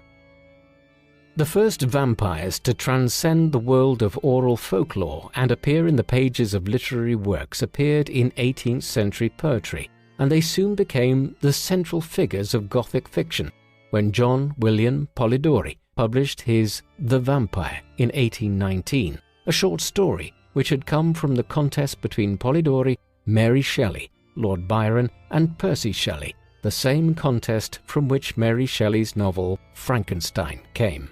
The macabre tastes in literature in the 18th and early 19th centuries resulted in a caricature of Elizabeth, which conceals as much about her as it reveals.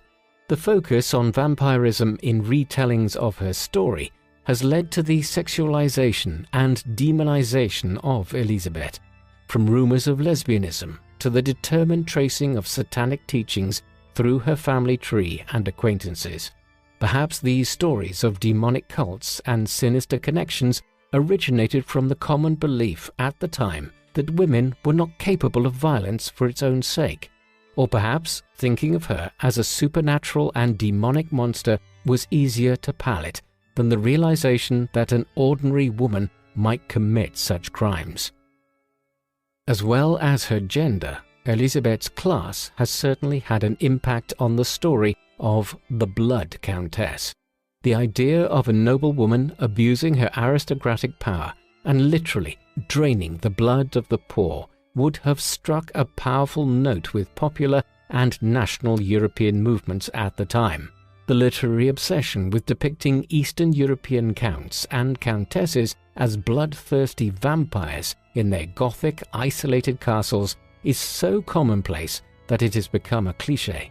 It has also been suggested that Elizabeth provided inspiration for Bram Stoker's Dracula, along with Vlad the Impaler, three-time Voivode of Wallachia, Romania, and although her association with both Transylvania and crimes of the blood made Elizabeth a natural subject for vampire tales, there is no evidence that she was truly an inspiration for Dracula, as there is no mention of her in Stoker's notes.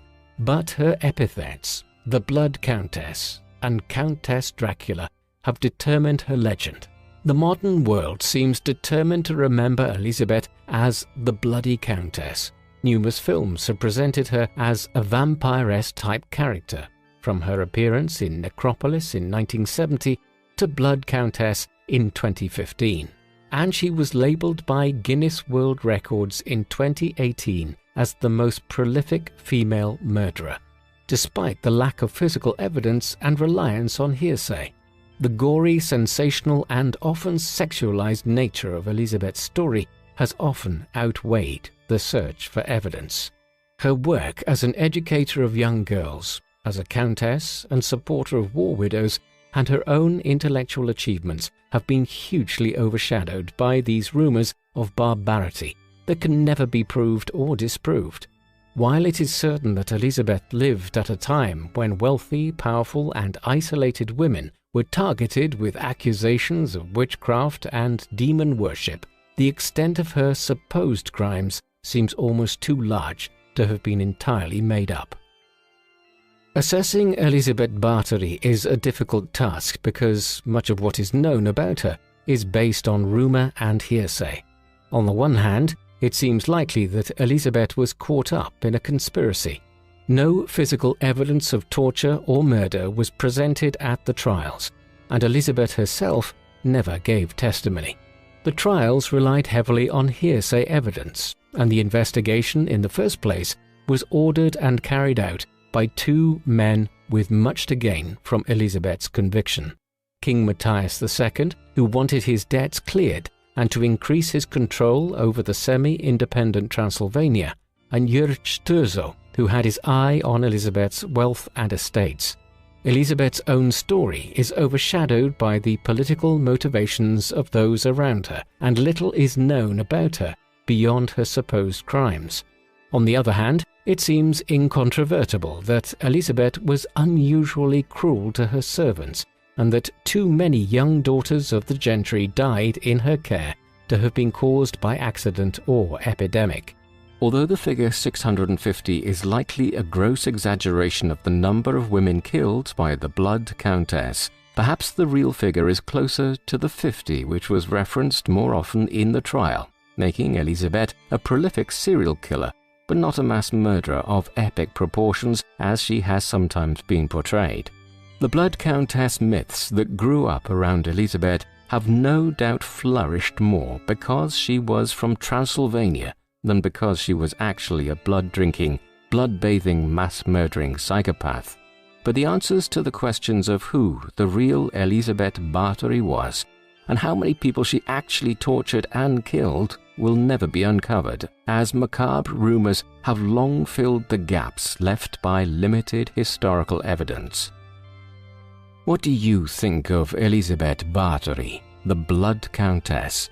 Was she guilty of 600 grisly murders, or was she merely an unusually sadistic but powerful woman who had many enemies?